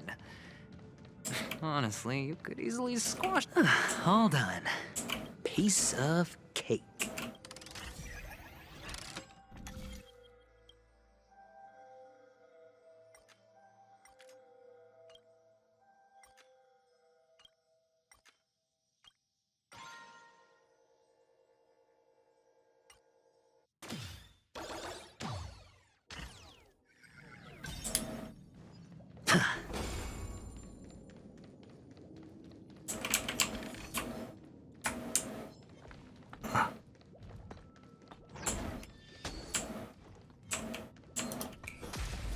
Fine, I get rid of them.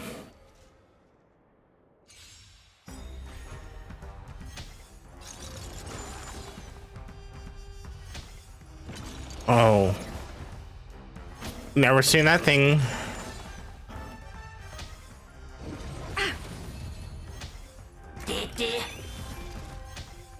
Vines and Reaper! Spend freely. Ill fate descends.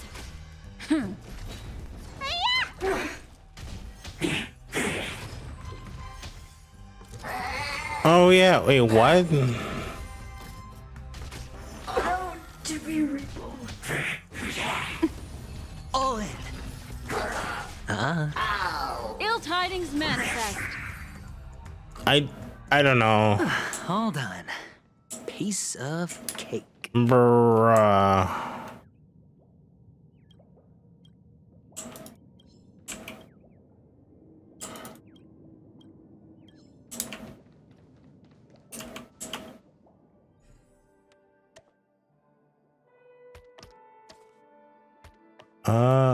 Right there.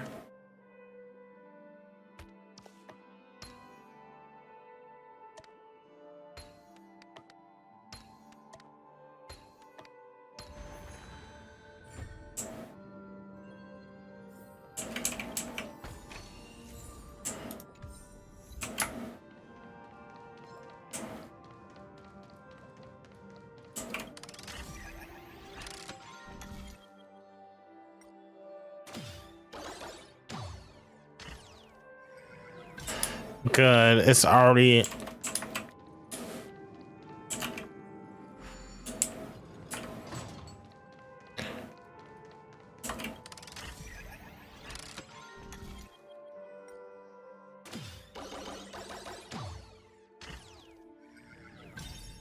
Okay.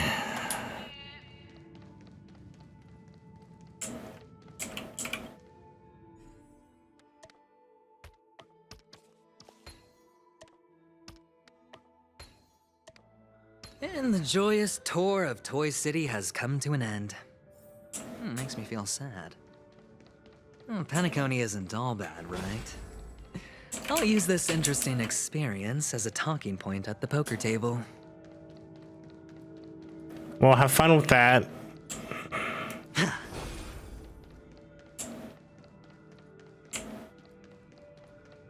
Nope. Wait.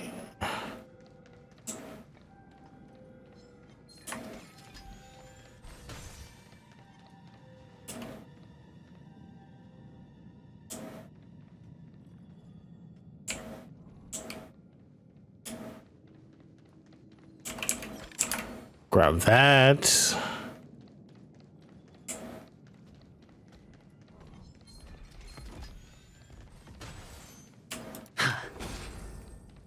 Oh, that's it. Just wanted to grab a few more things. All right, let's get out of here.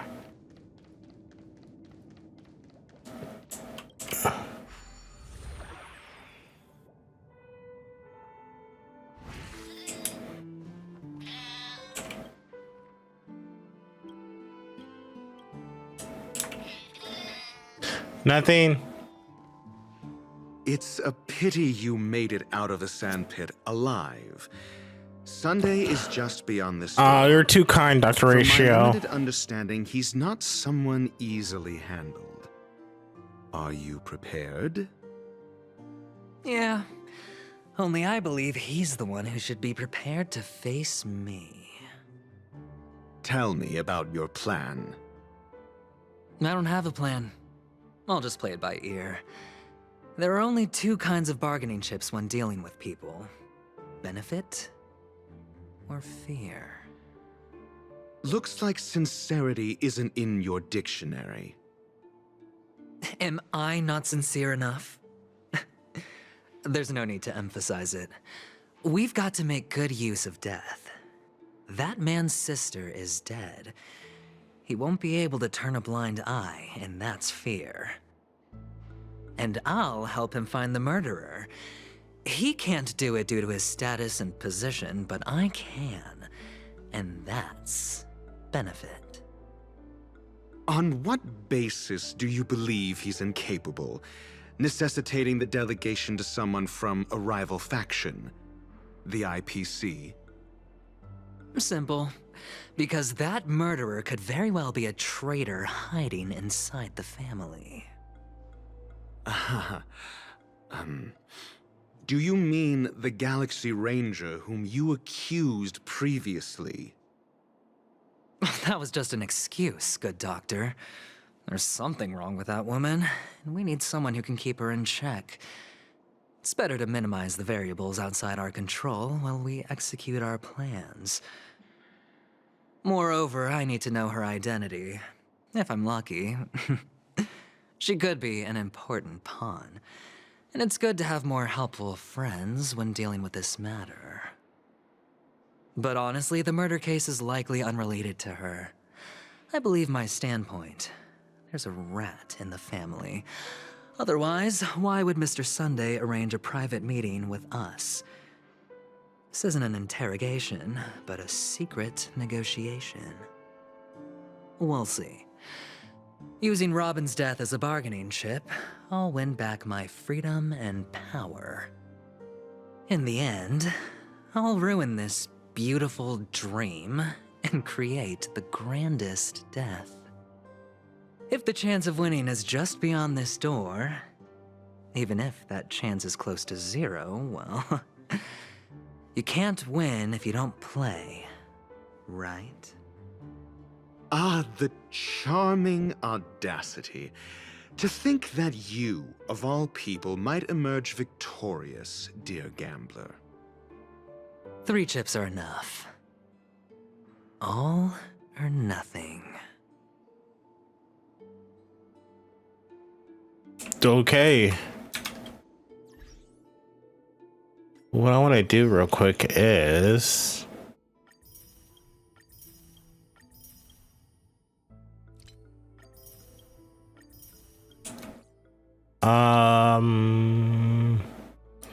Double enough. No, wrong one.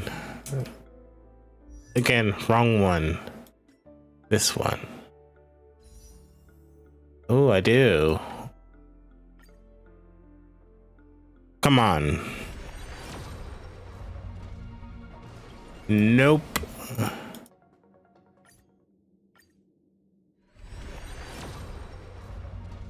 And oh, I got him. Good, fine with that. Still got a new character. Cool.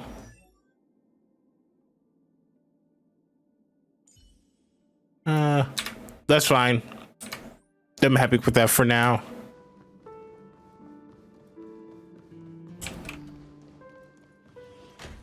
It seems my puzzles are too effortless for you, IPC Ambassador. I appreciate your words. And I see you put a lot of effort into welcoming me, Mr. Sunday. However, this is no way to greet a guest. Well, this isn't an invitation, but a summoning. Before we speak, I need to test your character. I imagine this knowledgeable doctor friend of yours has been of great help, yes? Certainly. You ought to know this better than I do. He's already faithfully fulfilled his duties, hasn't he? Yes, the doctor has assured me of your noble character. He considers you, like himself, a virtuous person who can be trusted by the family. I have come to know you very well as a person, Mr. Aventurine. You're diligent, generous, and willing to cooperate. The fact that you succeeded in overcoming many obstacles just to meet me gave me the reason to believe in your wisdom and courage. But there's one thing I must ask you. That is, you've used your wisdom at the wrong place to meet the wrong person and put yourself in a situation where you shouldn't be, witnessing a tragedy that shouldn't have happened. You don't look too well. Am I making you anxious? If not, then it means I'm on your side. If I wasn't mistaken, you'd just made a serious accusation against the family. No, you weren't mistaken. For depravity is creeping in around you. Well, there's no need for us to be evasive. Let's talk about your sister. Your sister's talent is unrivaled in the world of show business.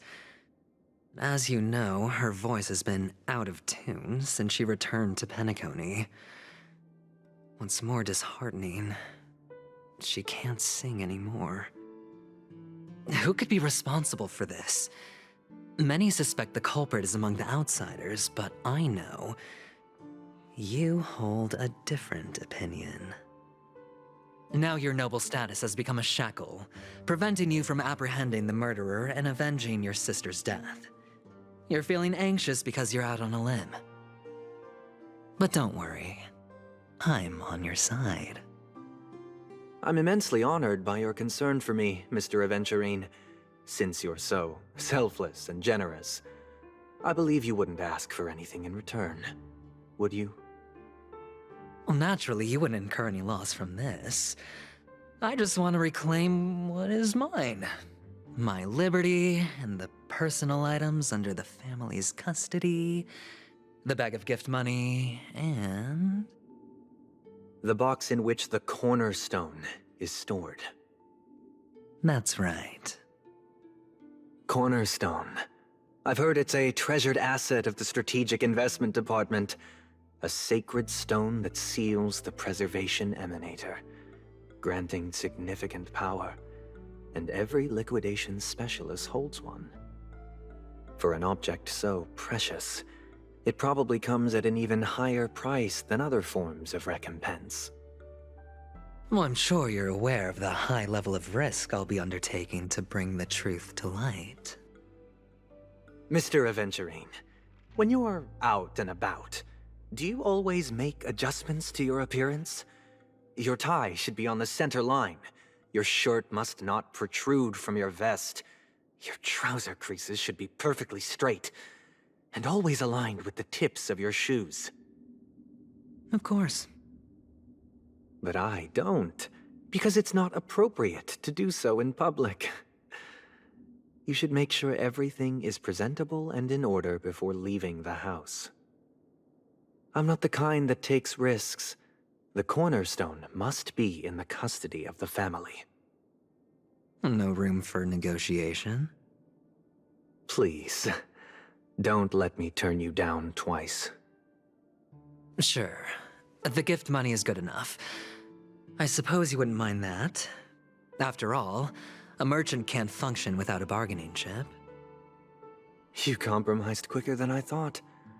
Unfortunately, it's a gambler that needs a bargaining chip, not a merchant.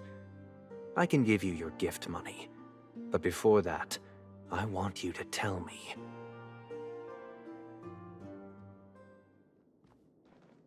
The fact that you can decisively forsake the box you asked for, what exactly is stored in it?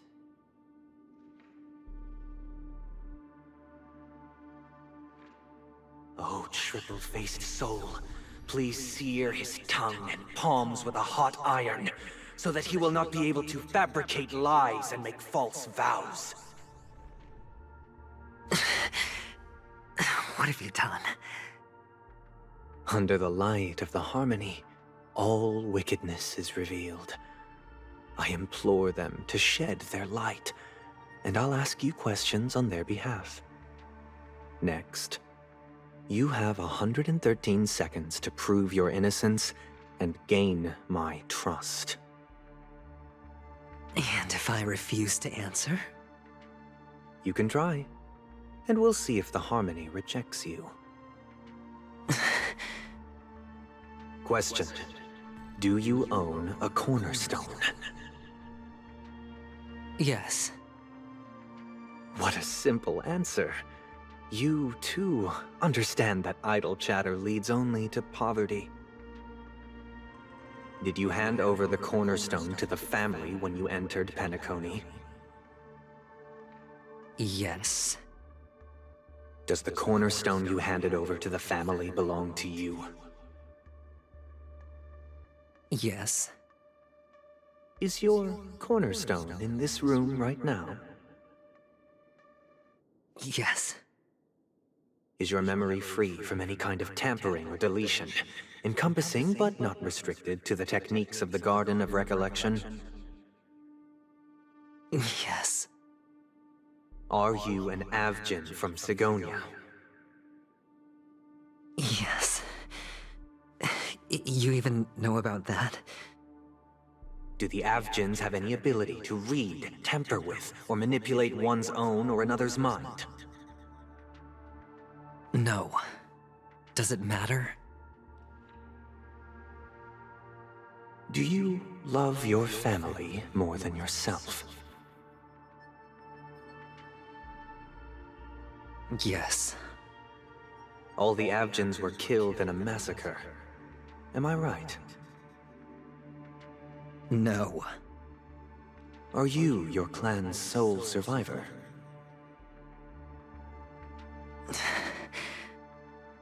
Perhaps. Do you hate and wish to destroy this world with your own hands?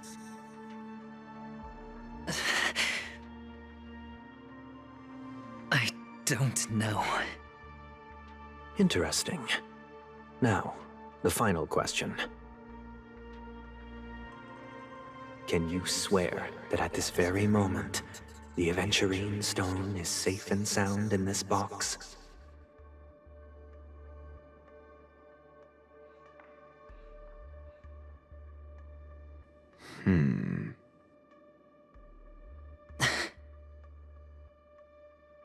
Of course. Looks like we can get an answer. Open it, Mr. Aventurine. It's your last chance to defend your honor.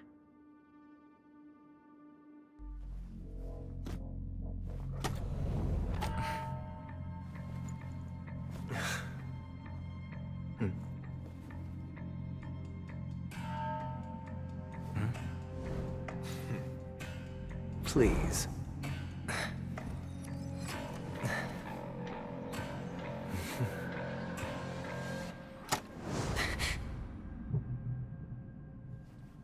Are these what you're looking for?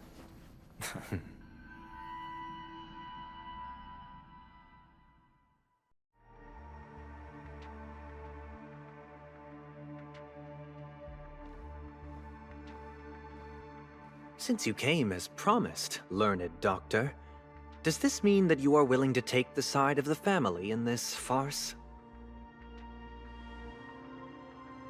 What makes you think you can convince me? I've heard you haven't enjoyed Mr. Aventurine's company. I also understand that you're an avid learner who sees the pursuit of knowledge above all. In that case, you ought to realize that a competent scholar knows their position and wouldn't forsake more vital matters for the sake of petty pride. If you agree to assist the family, I'll share our research findings on the Stellaron. You must be quite aware that, besides the family, no other faction is willing to share such information.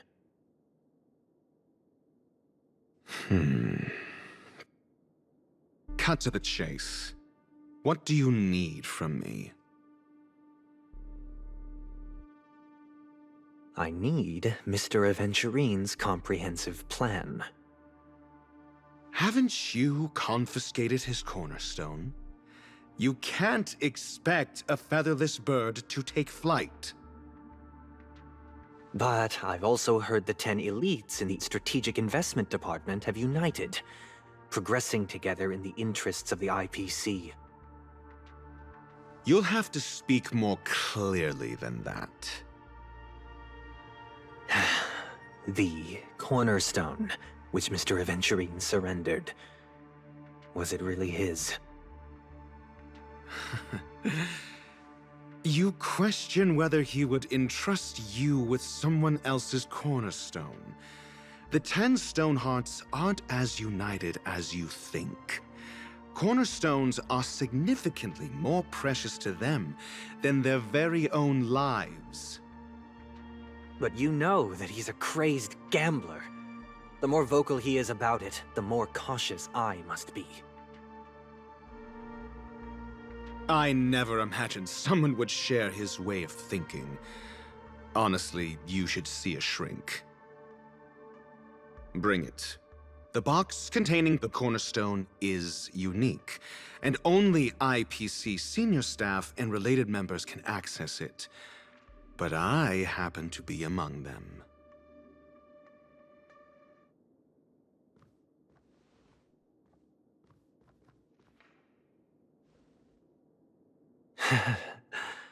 I appreciate it.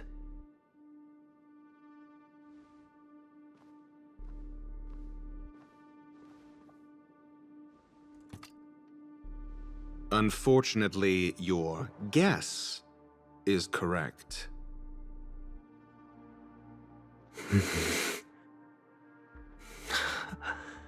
The golden stone. Its color and glow are similar to that of Klepoth's body. This is the very ruse he intends to use to fool you. He won't reveal to you that the 10 Stonehearts chisel their own will into the cornerstones, granting them an unparalleled radiance. And this golden statue is also known as Topaz, not Aventurine, and it belongs to Topaz. So, do you wish to confront him? Not at the moment. I'm more interested to know the location of his cornerstone. The safest place somewhere you'd never think of. Because he never intended to hide it. In fact, that cornerstone has been in your hands from the very beginning.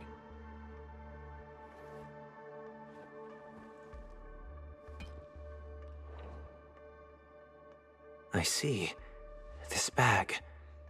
Mixing a cornerstone, more precious than life itself, with a bunch of worthless jewels, disguised as a gift of money waiting to be confiscated, is indeed in line with Mr. Aventurine's style.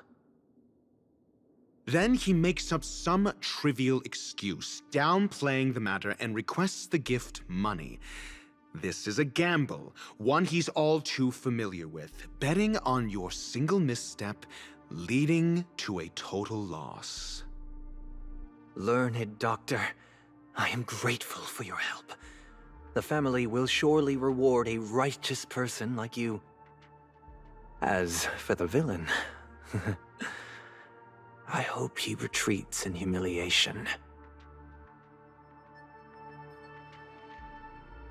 It was all thanks to your friend with a keen eye that I could add a blot of utter failure to your storied career. Ratio, you wretch. Finally shown your true colors, huh? Oh, and just to remind you, you currently only have 17 system hours left to live. Treasure your remaining time, and savor the delectable aftertaste of defeat. You might as well explain yourself a little more clearly. What I performed on you just now was the Harmony's consecration. You were to show allegiance beneath the illumination of their grace. Yet you acted willfully, uttering nothing but falsehoods, transforming the consecration into a trial. I genuinely see no reason to absolve you from it. Is this what the Harmony represents? But is it built upon constraint and coercion? You misunderstand, Mr. Aventurine. Punishment is meant for the irreverent, but I have seen your resilient spirit, and thus I offer you the possibility of a new beginning. Throughout these 17 system hours, you will be unable to escape the dreamscape, or contact any of your companions. You only have 2 paths before you, and it all depends on whether you can complete my test within the time limit. Should you succeed, you will be able to coalesce into the Harmony and be with your family. If you fail, you will suffer the wrath of the eternal Centurion and fall into an abyss of doom. Sounds like I'm gonna end up the same either way. I indeed do need a servant to help me uncover the evil hidden in the family from an external perspective. I will purge the evil from the inside and bring the real culprits to justice within 17 system hours. When the time comes, compare your findings with mine. If both our findings align, or if you can provide me more insights, then they will truly be able to grant you mercy and honesty. Shameless hypocrites. You took everything from me and still demand the truth? That isn't fair. Your carnival reeks with the stench of cash. Nothing is achievable without it. This is meant to be an act of personal virtue, not requiring the family's support. Your bag is over there. Do as you please. I believe you can trade this bag of worthless jewels for everything you need. That's what gamblers excel at, isn't it? Off you go, Mr. Aventurine. You are free. I will wait here for your good news.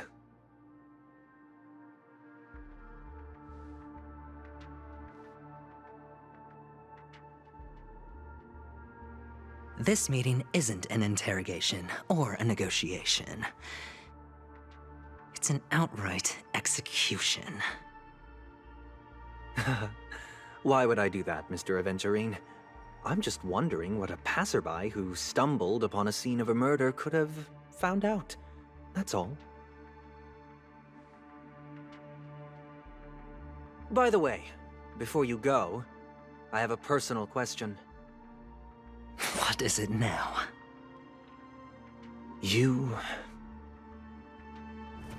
Do you truly wish to bring about the destruction of this world?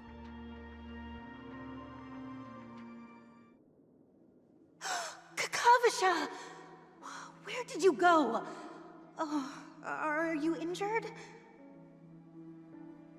I got it back, sister. You went to look for them? That's too dangerous. It's just a necklace. It's neither food nor water. We can survive without it.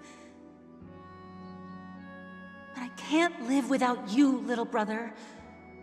Promise me not to look for those catechins again, okay?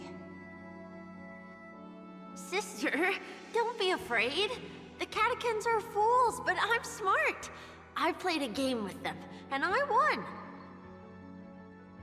Won? What happened exactly? Tell me. I made a bet with them. The two birds in the desert and me. Who will die first? I won. They suspected me of cheating, but I didn't. I won fair and square. Of course. Of course you'd win. You've always been a lucky child. Gaiathra Triclops must be watching over you. But that's no reason to push your luck by going up against those bloodthirsty, cruel catechins. Have you forgotten how Mom and Dad...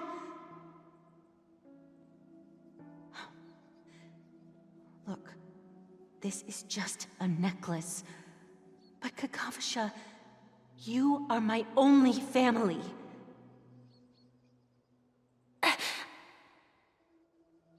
I'm sorry, sister. I thought you'd be happy. Because Mom left you this necklace. There'll be no next time. It is important. But not as important as you, my dearest brother. I don't blame you, but you must remember what Mom said.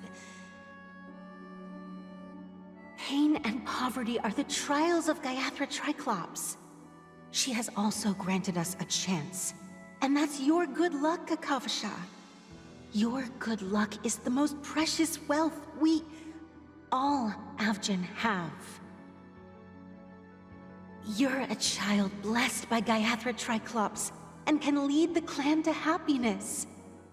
So always remember to protect yourself and never resent the pain and poverty you're going through, all right?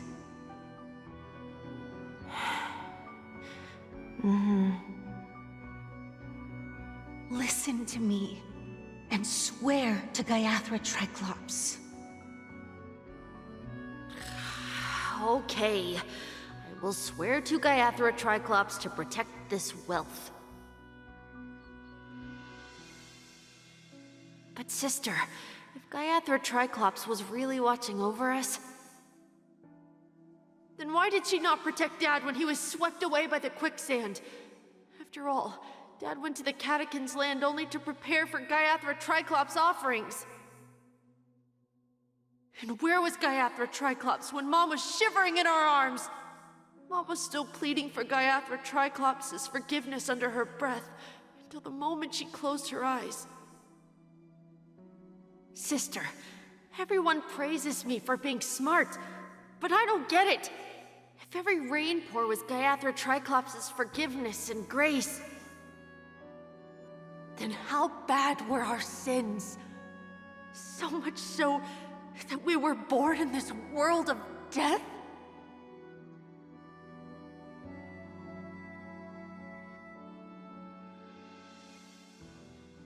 Wow. Okay.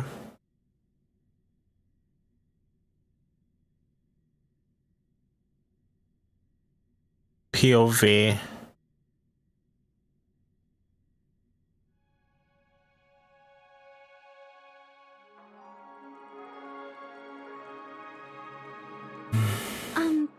Excuse me.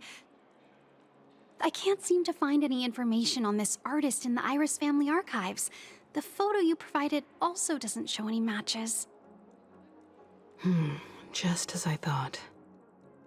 I'd like to ask, what kind of traces do people leave when they enter a dream? Are you referring to the records when you enter the dream pool? The equipment will monitor physiological indicators such as heart rate, blood oxygen levels, and body temperature in real time. This data will be included in statistics and handed over to the family for the screening of any data anomalies. Immediate action will be taken once any illegal behavior is detected. Is it possible to access these records? I apologize. The hotel does not have access. This information is managed by the Bloodhound family. We can only gain access if there's a problem. Looks like nothing can be found here. At least we know who to look for next. We can ask the Bloodhound family for information. Thank you for your assistance, Miss Allie. By the way, is Miss Robin doing fine? We are looking forward to her performance. Fine? What does that mean? Is there something wrong with Miss Robin? The preparations for the Charmony Festival have been proceeding smoothly, so I guess things are pretty good. I believe she will be able to put on a spectacular show for all of you. I'm sure. Himiko, shut up. Sure enough, no one knows about Miss Robin. I'm not surprised. But that Miss Firefly is truly mysterious. There's no information on her in the hotel system. Even if she's a stowaway, she should have a disguised identity after entering the planet. She's also in the running for the legacy. How is she going to sneak into the dreamscape unnoticed? Is there any other way to enter a dream? Besides the hotel room's dream pool?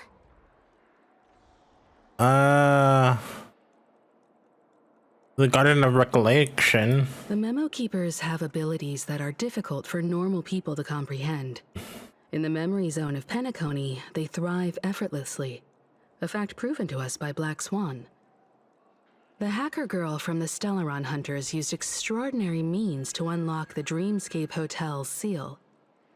According to the scene witnessed by her, it is likely that they are behind Miss Firefly's case. The Garden of Recollection and the Stellaron Hunters. Both are possible, but what about the IPC? Since they want Penacony all for themselves, they're bound to have a plan. Who are you guys? The Bravo team has arrived at their designated position, ready to execute armed evacuation operation.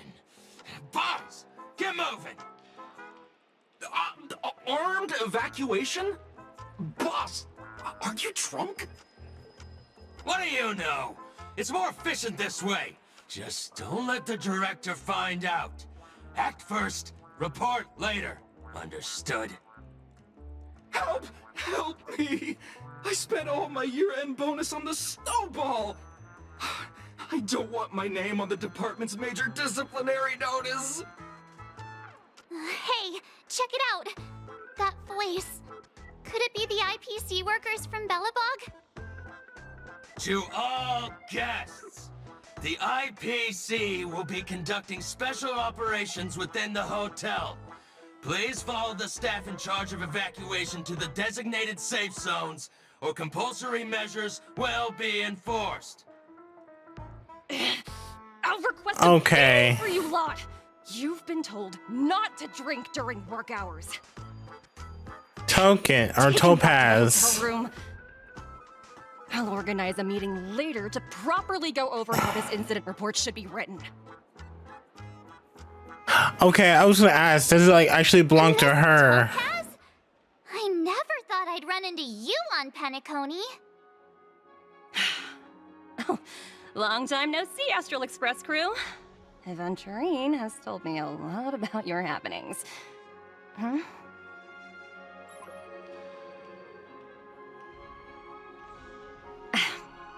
fine. Do as they ask, and try to avoid any conflicts with the family. Report to me before taking any action. Yes, all right. As you see, the IPC isn't very popular here on Penacony. Cordiality from the family is a mere facade. The former frontier prison has turned around and cuffed its shackles on the IPC staff now. Only a Aventurine, who carries an invitation, is allowed to attend the banquet. An entourage like us, we can only sit around in the reality hotel, unauthorized to even enter dreams. No wonder Aventurine's scrambling to partner up with someone. The IPC can't back him up in the dreamscape. His situation isn't optimistic, I hear. You're all helping to investigate some dirt on the family, are you not? Let me know if you need anything outside the dreamscape. The IPC always treats its partners well. Thank you, Miss Topaz. We're on our way to the Hounds to verify some intel. Perhaps you've had dealings with them? Yep. They're tailing us right now. Why not go and talk to them? It'll take the spotlight off me.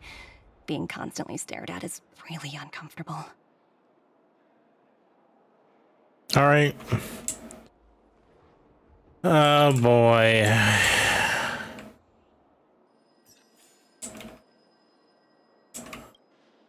How does it feel to be in business with Aventurine? I bet you're not used to it. That's fine. That's just his style. All or nothing is his mantra. He's always cozying up to his clients while egging them on to undertake some dangerous assignment with him. But everyone has their merits, so I won't comment further. But Aventurine's luck has always been good. He's always closed all his cases without a hitch, and basically never lost a gamble. Which is why, on the issue of retaking Penacony, I'm watching with keen interest. Is that good, huh? Of course. It's business after all. What's important is where you're seated at the table. As for the two cases, apologies, but I don't have much info on them either. All I can do is ask you to keep digging for more details. All right, cool. We're carrying out our captain's orders. What do you want? We made a mistake last time, and we're working hard to rectify it now. We don't have time for anything else. Surveilling the IPC executive Topaz, ensuring that she stays put at the Reverie Hotel during her time on Penacony. We've got the right one this time. So that's it. They were the pair who were after Firefly at the time. We meet again. It's you again. Back for more trouble? We're not afraid of you this time. Well, spit it out. Stop bothering us if you've nothing important. So you know each other. Why do you keep running into people you've beaten up before? I just have that luck.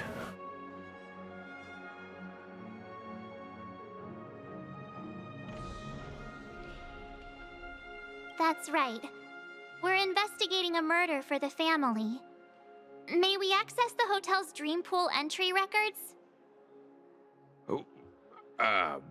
Well... Hey! The security officer instructed everyone to shut their traps before he returned from Dream's Edge. What murder? You'd better stop spouting nonsense. Yeah, that's right. We have nothing to report. Please leave. Looks like they're not going to cooperate. But they did at least tell us that the captain is at Dream's Edge. Why don't we just look for the security officer then? It's probably Gallagher, the one she mentioned, right?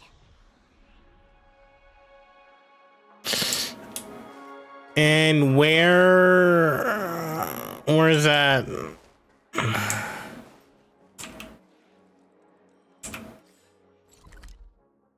Dream's Edge, duh.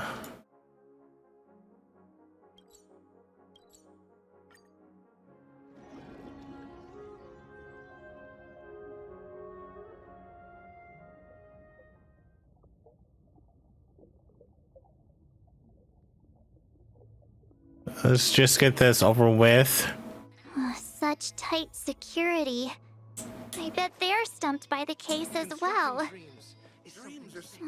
Gal. Apologies. The Bloodhound family is running an investigation up ahead. No unauthorized personnel allowed. Hold on a minute. I think I've seen you before. The gray-haired one. How much trouble have you stirred up exactly on Penacony? A lot.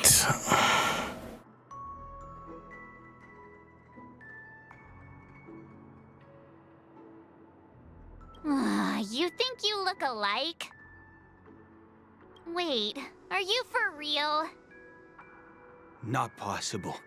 It was you the last time yelling about some clockwork friendship while beating me up with that silver-haired girl.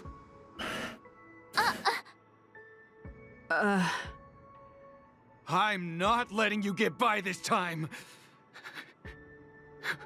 Please leave, or I'll have to get on my knees and beg you. Huh? What kind of heinous crime have you committed now?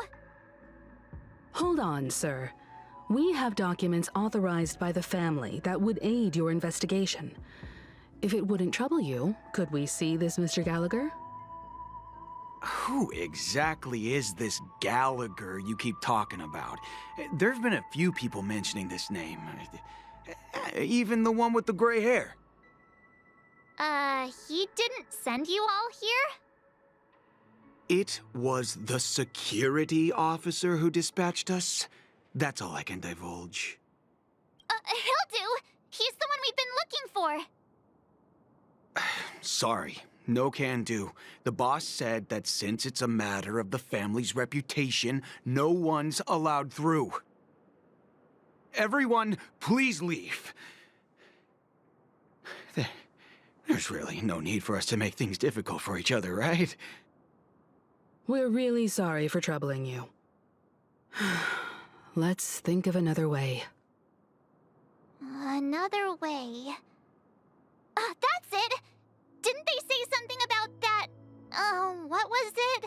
Clockwork? That got this guy to change his mind? Can you perform it again? That... clocky magic. Please?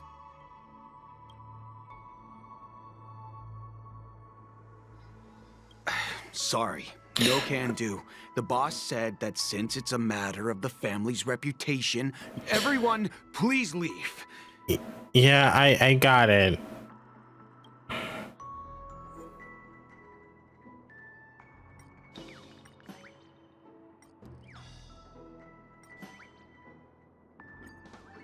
This one, I guess. Let me see what time it is now. Whoa, it's this time already. What? Time to clock out. And no one's gonna stop me. I felt that, my dude. What? Huh?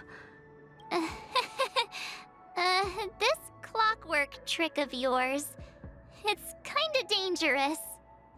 At least he won't be getting in our way again. Let's go find that Gallagher and ask him the intricacies of the case. I was wondering what all the commotion was. Oh. Oh, it's you guys. Duh. Welcome. Since you made it here, what can I do for you? Hello, Mr. Gallagher, sir. Judging from your tone, it sounds like you were expecting us. Miss Himiko, you're too polite. There's no need to call me sir. Mr. Gallagher, you even know my name. Of course I do. You folks are from the legendary Astral Express and honorable guests of the Watchmaker. I had an encounter with this lady in the Golden Hour. I remember that little silver-haired girl was there, too. I'm sorry for what happened to that kid. That's exactly what the family has ordered us to investigate. This is also the reason why we've come to visit you, Mr. Gallagher. The Express can't just overlook the death of that child. So we've decided to help the family get to the bottom of it, in the hopes of getting justice for her. The Nameless involved with the family. What an unpredictable twist of fate. Why? What's wrong with the family? It's nothing. On Penacony, everyone loves the family. No matter how much one resists the beautiful dream, when the time comes, they too will find it hard to let go. Who wants to leave a warm nest? Just idiots, little kids, and inebriated fools. Mr. Gallagher seems to be getting at something. You got it wrong. I'm not. You want to discuss the case? Sure, come with me. This is not a good place to talk. Let's go elsewhere.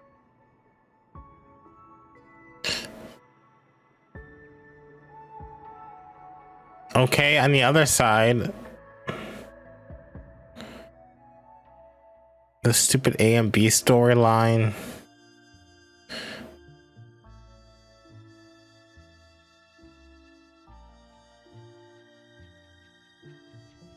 I don't know what this like typewriter thing means. Even after that chilling tragedy, this dream is still running effortlessly. Other than the family of the Harmony, it's hard to imagine any other power in the universe that could sustain a building of such magnitude.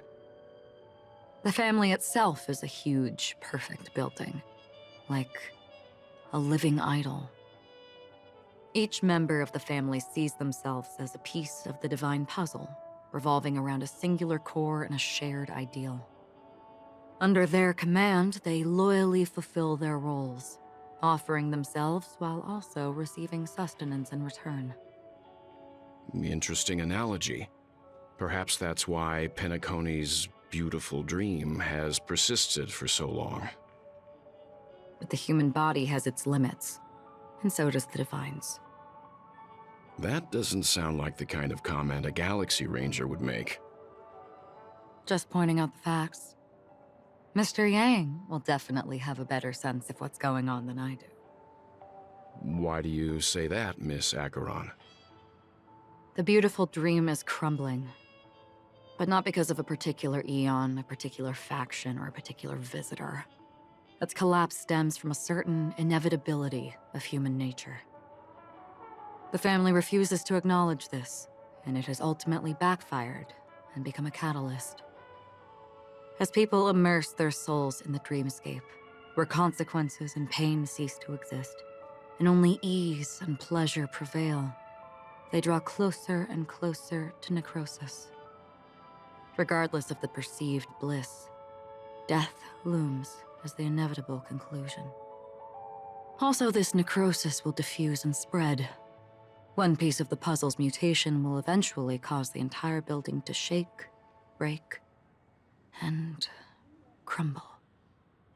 In the end, the dreams that people built in the name of freedom became the cage that imprisoned them. I'm sure you've gained a lot from this trip, Miss Acheron. Are you willing to share your findings with me? Of course. That's if I remember.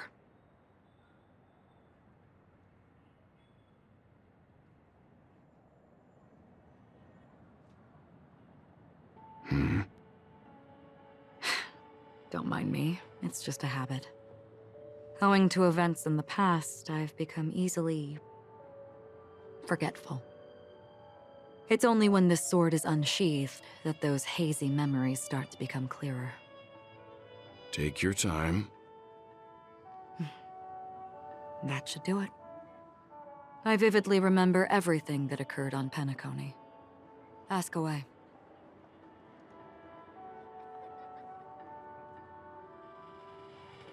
This is what I've seen and heard along the way. Someone once said to me, Penacony wasn't like this a long time ago, nor should it be. I've traveled through the reality and dreamscape of the planet of festivities, watched the tides of night rise and fall when time stopped for people, where the spirits of the rich and impoverished remain forever fixed on their own scales. This is why I think the collapse of the beautiful dream is inevitable. There might be a way to change everything. Perhaps. But if this is indeed the world that people desire, if this is precisely why life chooses to slumber, should we still seek to change it?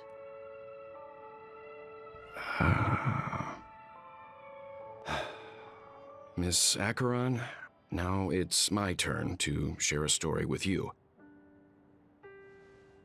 There was a man from my homeland who, at a time when the world was grappling with deep, unhealable pain, made a choice.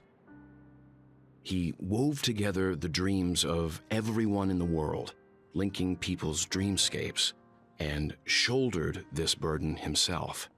From this, he created a giant, a spiritual atom. And since that moment, the giant stood between heaven and earth, becoming the pillar of the world's existence. As a price, those who found it hard to move forward, who could not advance, forever lost their future. They slumbered in a dream, devoid of disaster and pain, living out their days peacefully in the man's created utopia. And it is because of the wishes of those people who wished not to awaken that this spiritual atom became unbreakable. And yet, you stand here right now, which also means that man failed. Because people must always move towards the future. Even if human weaknesses make them pause when they truly cannot move forward, humanity will eventually seek a way to save itself. And that man, he was never a failure. Like everyone in that world, he etched the possibilities of human nature into his heart. He was the sun chaser of legend, soaring towards the sky and embracing his final victory with his fall. He ascended to heights uncharted, only to come face to face with the sun, a place not visited by anyone before.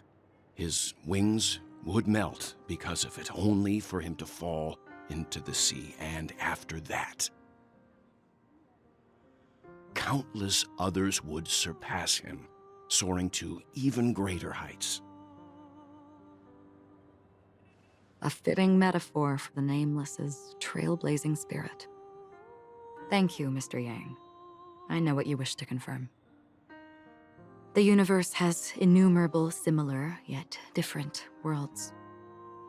In these worlds, there are innumerable people who look alike, yet don't. I, too, have embarked on journeys, encountering old friends with familiar faces on different worlds, witnessing their destinies follow paths similar to mine. So I will tell you, even if not completely similar, the story you just told, it overlaps with my past. And within that abyssal dream, I ended that man's life. Alone.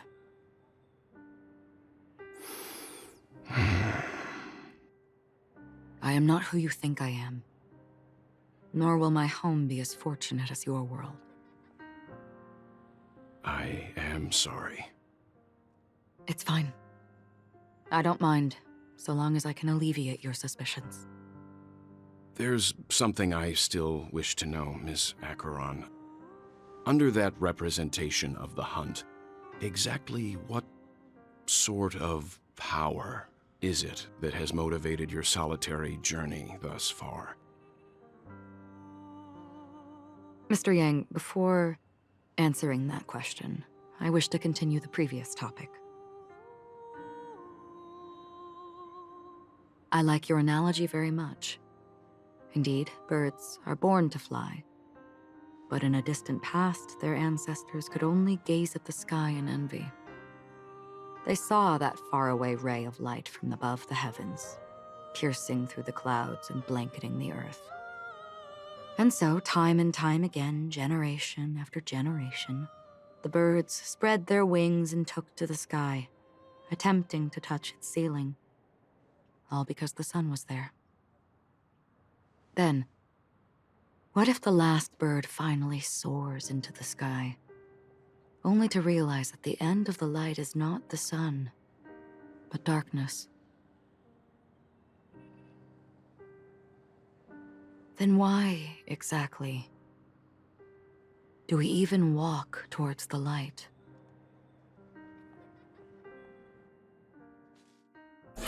I don't know. So much stuff is happening.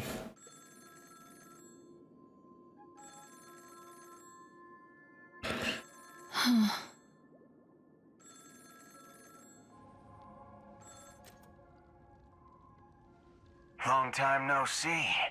Having fun on Penacony? Acheron? Who is This this? voice. It's not Constance. Could it be her companion? Though I don't know exactly what you are, or what you're up to, my bullets will find you. Until then, you best find a casket store on Penacony and ask the owner to reserve a good quality casket for you, imposter. Imposter? I see. Sounds like a She cowboy. gave my whereabouts to someone who's tracking Acheron too. Who are you? Huh? Did I make a mistake? Who the heck are you? I'm the Garden of Recollection's memo keeper. Not bad. This is the kind of tough challenge I like. You that imposter's bodyguard? Never mind. It's fine. I'll leave a round for you. So get that forehead clean and wait for me. I don't know what you're talking about, but you know Acheron, the Galaxy Ranger, yes? I have something to ask you. Are you asking me to write your will? Sure. Go ahead. Not quite. I only want to ask, how exactly did she become a Galaxy Ranger? She's clearly not a path strider of the hunt, but you are, aren't you? Tell me, what's Acheron's deal? Sure. Heck, never thought I'd come across an ally. What a stroke of luck. Oh, well. I'll be on Penacony soon. Memo keeper, go buy a bottle of Asdana's white oak and warm it up, and I'll raise a glass to you. That lady's passed. Well, nobody knows. But if all you want is a simple answer, sure, you best get a chair and take a seat. That woman, named Acheron, is an emanator who should not exist.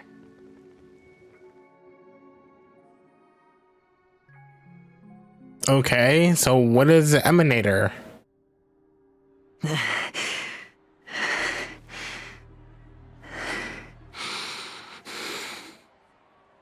You look pale. Or is that also part of your act? I didn't think you'd have the nerve to show yourself. I thought this was exactly what you wanted. After all, I faithfully fulfilled my duties as you instructed. Just tell me if you can't hold on any longer. So, the genius of the Council of Mundanites wants to be my Undertaker now. What an honor. Yes, and I'm pretty sure the people at the Strategic Investment Department would love to be notified of your death in due time. But let's not forget, you won't be seeing them, because I'm the manager of this task. Great. Then tell your people that Aventurine is ready to go in 17 system hours. Oh, you've got a lot of nerve. How exactly do you plan on completing your task while your hands are tied by the Harmony? My conversation with Sunday convinced me that there's a traitor in the family, and that they hold the secrets of Penacony. So, I took the opportunity to set everything in motion. I even managed to recover the gift money. Things haven't gone this smoothly since I walked through the doors of the Reverie. Now I'm only one step away from victory. Let's just wait and see. Sounds like a very elaborate way of saying that you failed. That's all I can say. Have you forgotten, Doctor? You betrayed me. Go. Do what you must. I look forward to the sight of the IPC fleet surrounding Penacony. You've achieved what you desired, haven't you? That's true, but what's your plan? Did you conceal an orbital support beacon in that gift money bag? Well, who knows? Maybe that's why I'm handing out cash even when I'm about to bite the dust. You are indeed a gambler. An insane one at that. Well, maybe I am. Who knows? Fine. Here, take this. Open it when you're on your last legs. You'll thank me. What is that? Medical advice?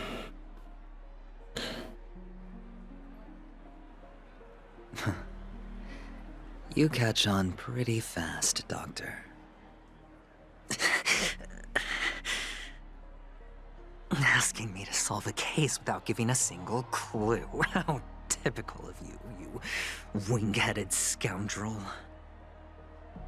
But the way you're all on edge about that stowaway, it's just as I guessed it would be.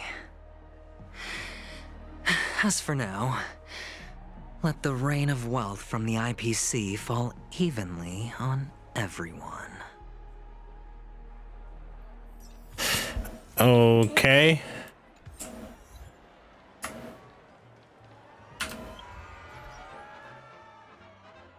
Could, nah.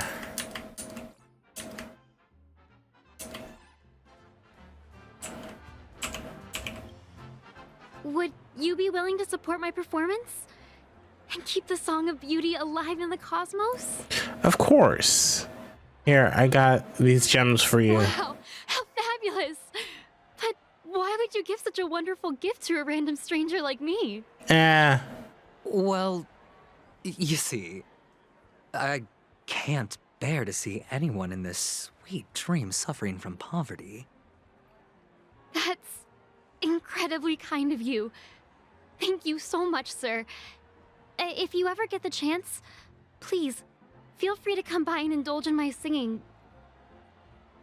Sure thing. Oh, by the way, do you happen to know anything interesting about death? Death? That's a pretty scary topic, and it doesn't really match the mood of this sweet dream. That's a nervous laugh. See, I'm a tabloid reporter collecting ghost stories in Penacony. As you know, the more chilling the stories, the more attention they get. Maybe you could help me out. Well, if you're up for some gossip, it's not about death, But there have been some rumors about a guest at the reality hotel who fell into a deep sleep and didn't wake up.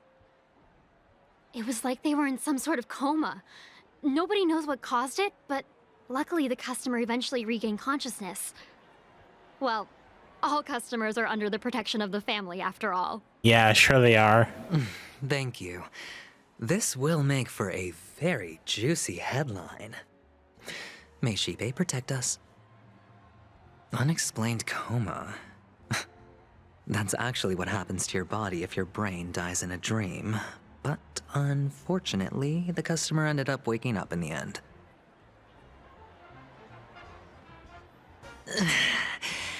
I can feel something inside my head. The world has truly lost its way. I got these gems for you. You... Wait. I get it now. This is some sort of prank show, right?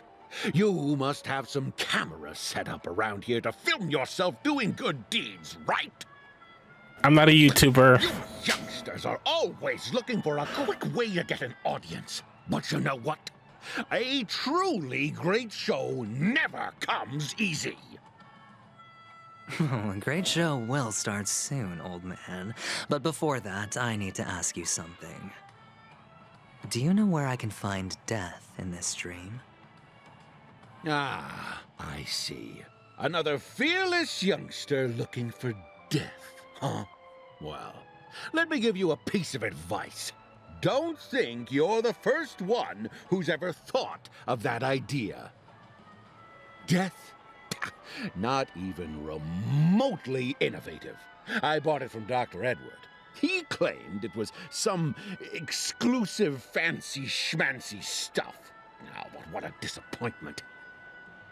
The effects were awful. First, some monster covered in eyes stabs you in the gut. And then all you see are blurry glimpses of buildings and lights. The sky was spinning so fast it almost made me puke. Is that all? Yeah, what else can you expect? Don't put too much stock in the Penacony movie industry. They even call this junk groundbreaking art. Can you believe it? What a joke. Well, I'll leave you be then. I hope you have a wonderful day. A monster covered in eyes. That sounds like a Memory Zone meme. Oh yeah, that thing. But buildings and lights. I don't think those have anything to do with death. Oh, that whole dream bubble was probably created using rumors and gossip.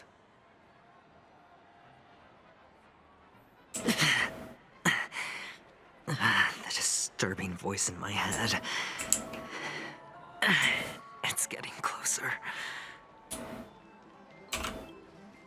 Take care, my friend. If you ever find yourself in danger, remember that the hounds are always ready to help. I got these gems for you.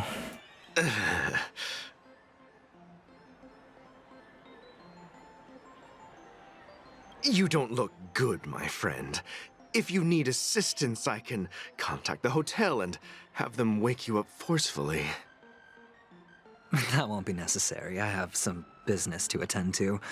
But thank you all the same. All right, then. If you ever need help, don't hesitate to reach out to us hounds. Well, actually, I do need a favor.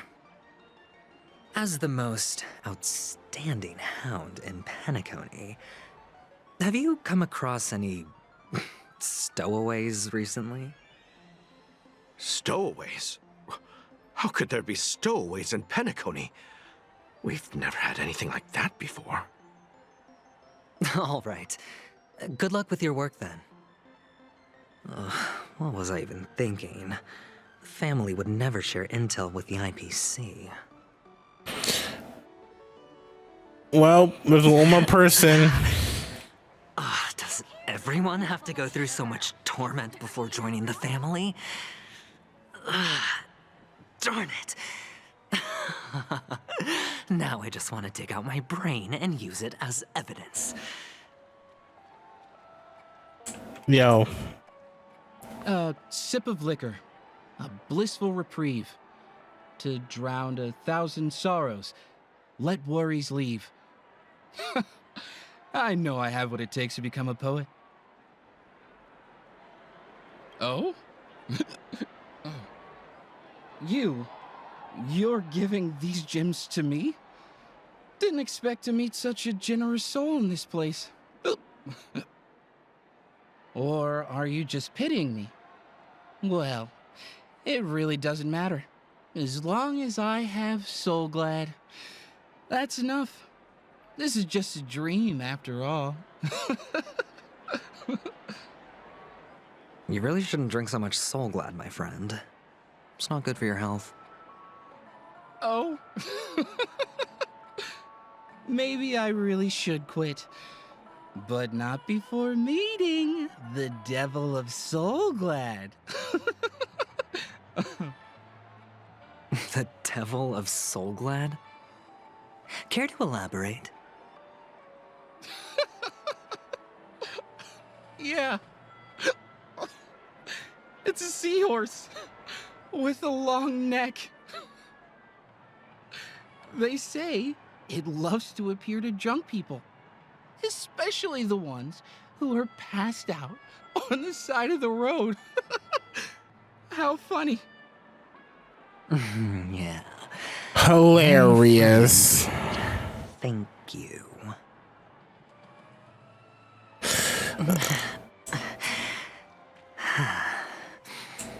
Please do not hit the entertainment facilities. The one. Hey. Oh. Night the kid. You want to talk to me? Sure, but nothing too sensitive, okay? Well. Huh. Wealthy people have fancy ways to enjoy this game. But to be honest, I've never seen anyone who gives out money to others like you. So, are you trying to be the prince from the tale, handing out his gold leaf garment and melting his lead heart in the fire? Okay, kid. I'm flattered. I'm no prince, and I just thought these gems would help you speak.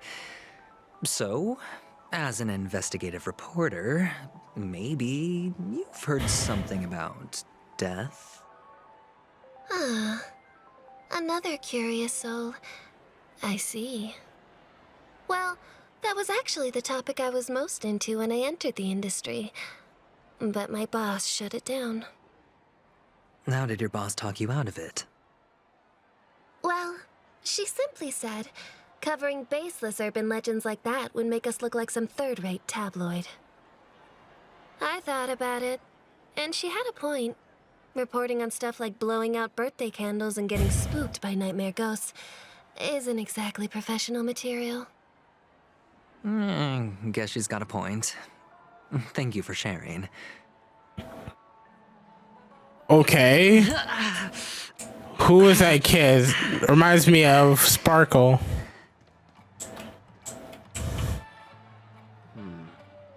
Were you wanting to talk to me? Sorry, I thought you were checking out something behind me. Is this a gift for me? Are you sure this isn't some kind of mistake? Yes, it's for you. Just take it. Is this for real? Someone is actually giving me a gift. Not for my parents, but for me. Thank you. Thank you so much. No, it's not much. I just want to ask you something. I knew it. What's on your mind? Are you trying to ask about my father or my mother? Nothing. Neither. I just wanted to know if you've ever heard about death in the dreams. Oh, you sound just like my father. Always warning me about danger, even in dreams. He's an Intellitron, so his dream entry methods are different from us organics. Huh? Can't count on him to protect me if something does go haywire. Funny. right now I'm still under his protection. How ironic. Hey, stay positive. Gold will always shine one day, right? The Devil of Soulglad, Dangers in the Dream, and Nightmare Ghosts.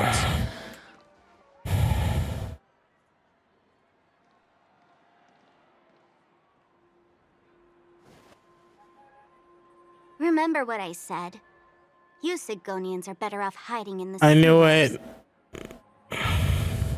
Look at you, snooping around and sticking your nose everywhere. Is the smell of death so enticing, my fine fellow? Oh, it's you, masked fool. I should have guessed it. You're the imposter who appeared on TV after Robin's death, right? I heard you got caught by the family. I gave you a clear clue. Befriend a mute. Simple and straightforward, you know? And what did you do? You messed it up and ended up as their prisoner. I told you to make friends with a mute, not become one yourself. You really let me down. What do you mean? You know better than I do. Who watched the little songbird that couldn't sing perish right before their eyes? You did, Blondie. No, I mean... What did you mean by becoming one myself? Well, it means you'll soon end up like her, unable to speak ever again.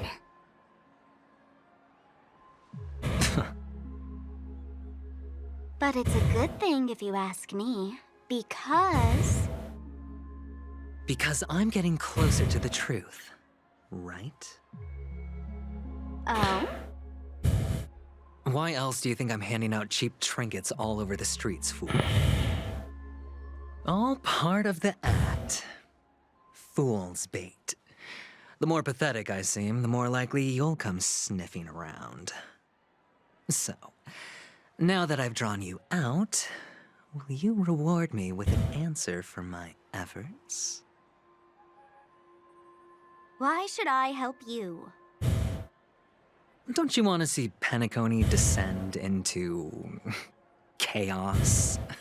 Well, I can make that happen. I just need an answer to one question. Back then, when you asked me to find a mate, did you really mean Robin?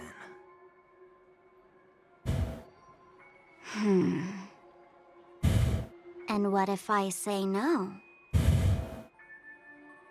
Then I'll thank you. Oh, the word no has never sounded so pleasing. Well done. I admit I underestimated you, but what difference would it make? Let me tell you something. There were 2 mutes, but one is dead now, and the other, though he's still in Penacony, I'm afraid you'll never find him again.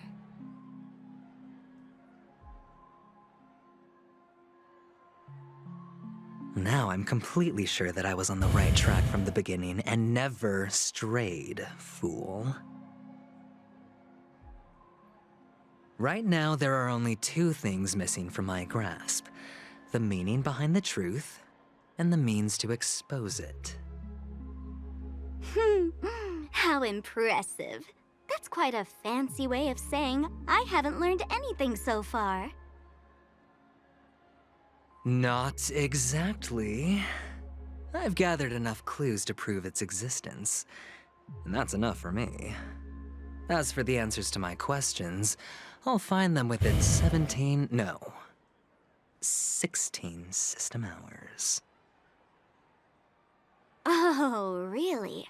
Only 16 system hours? Well, let me lend you a hand. Here you go. This is my precious, mutually assured destruction button, and I have one just like it. When either of us presses it, the other and the whole of Penacony will go up in smoke. If you're really so desperate for the IPC to take over Penacony, blowing up the chessboard isn't a bad idea. Start from scratch. That's where the IPC excels, right?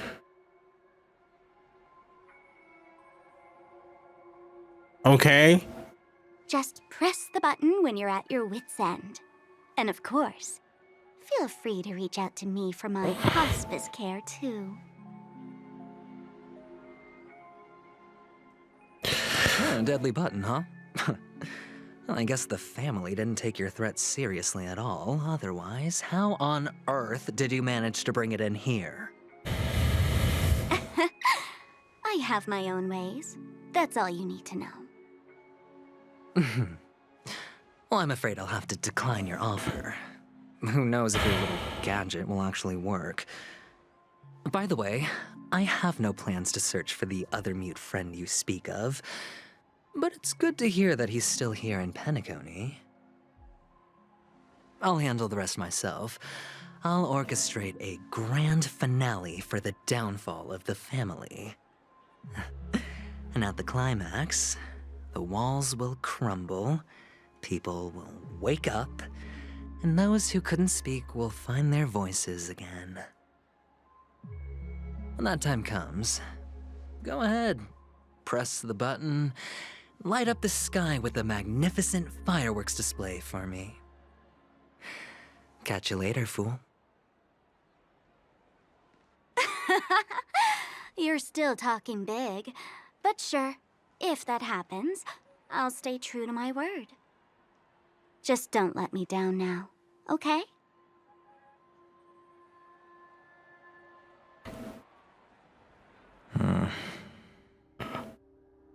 So, number 35. You're back. Like your new lucky charm? Can a commodity code really be considered a lucky charm? Silence! I didn't give you permission to speak, you Sigonian hound.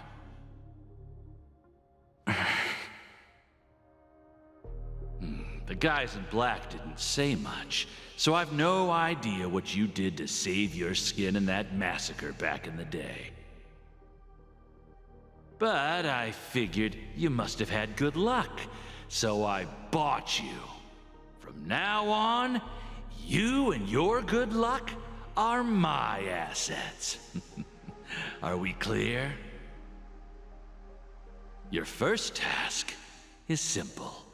In addition to you, I've purchased 34 other slaves. Go and play a game with them. You came out alive after 2 days. It proves that you are the real deal. You're insane. Testing out if you're a good product. Aren't you worried that the money you spent on me will go to waste? I've got stacks on stacks, Blondie. The slave market is never short of self-righteous brats like you. But you look good, and that's why many customers are betting their fortunes on a scrawny brat like you. So go along now, and don't let your master down.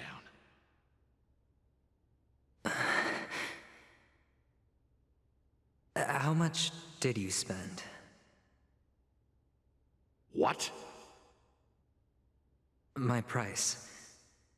How much did you pay for me? Huh. You really want to know? Well, it was 60 tanba. No more, no less. I'll take my chances. 30 tanba. If I come back alive, you'll give me 30 tanba. Deal? Are you trying to strike a bet with me? Oh, you've got some guts. Yeah, sorry, but that won't do. Don't forget your place, slave. You're not qualified to be at the table. You're just a chip. A life thrown away in someone else's hands.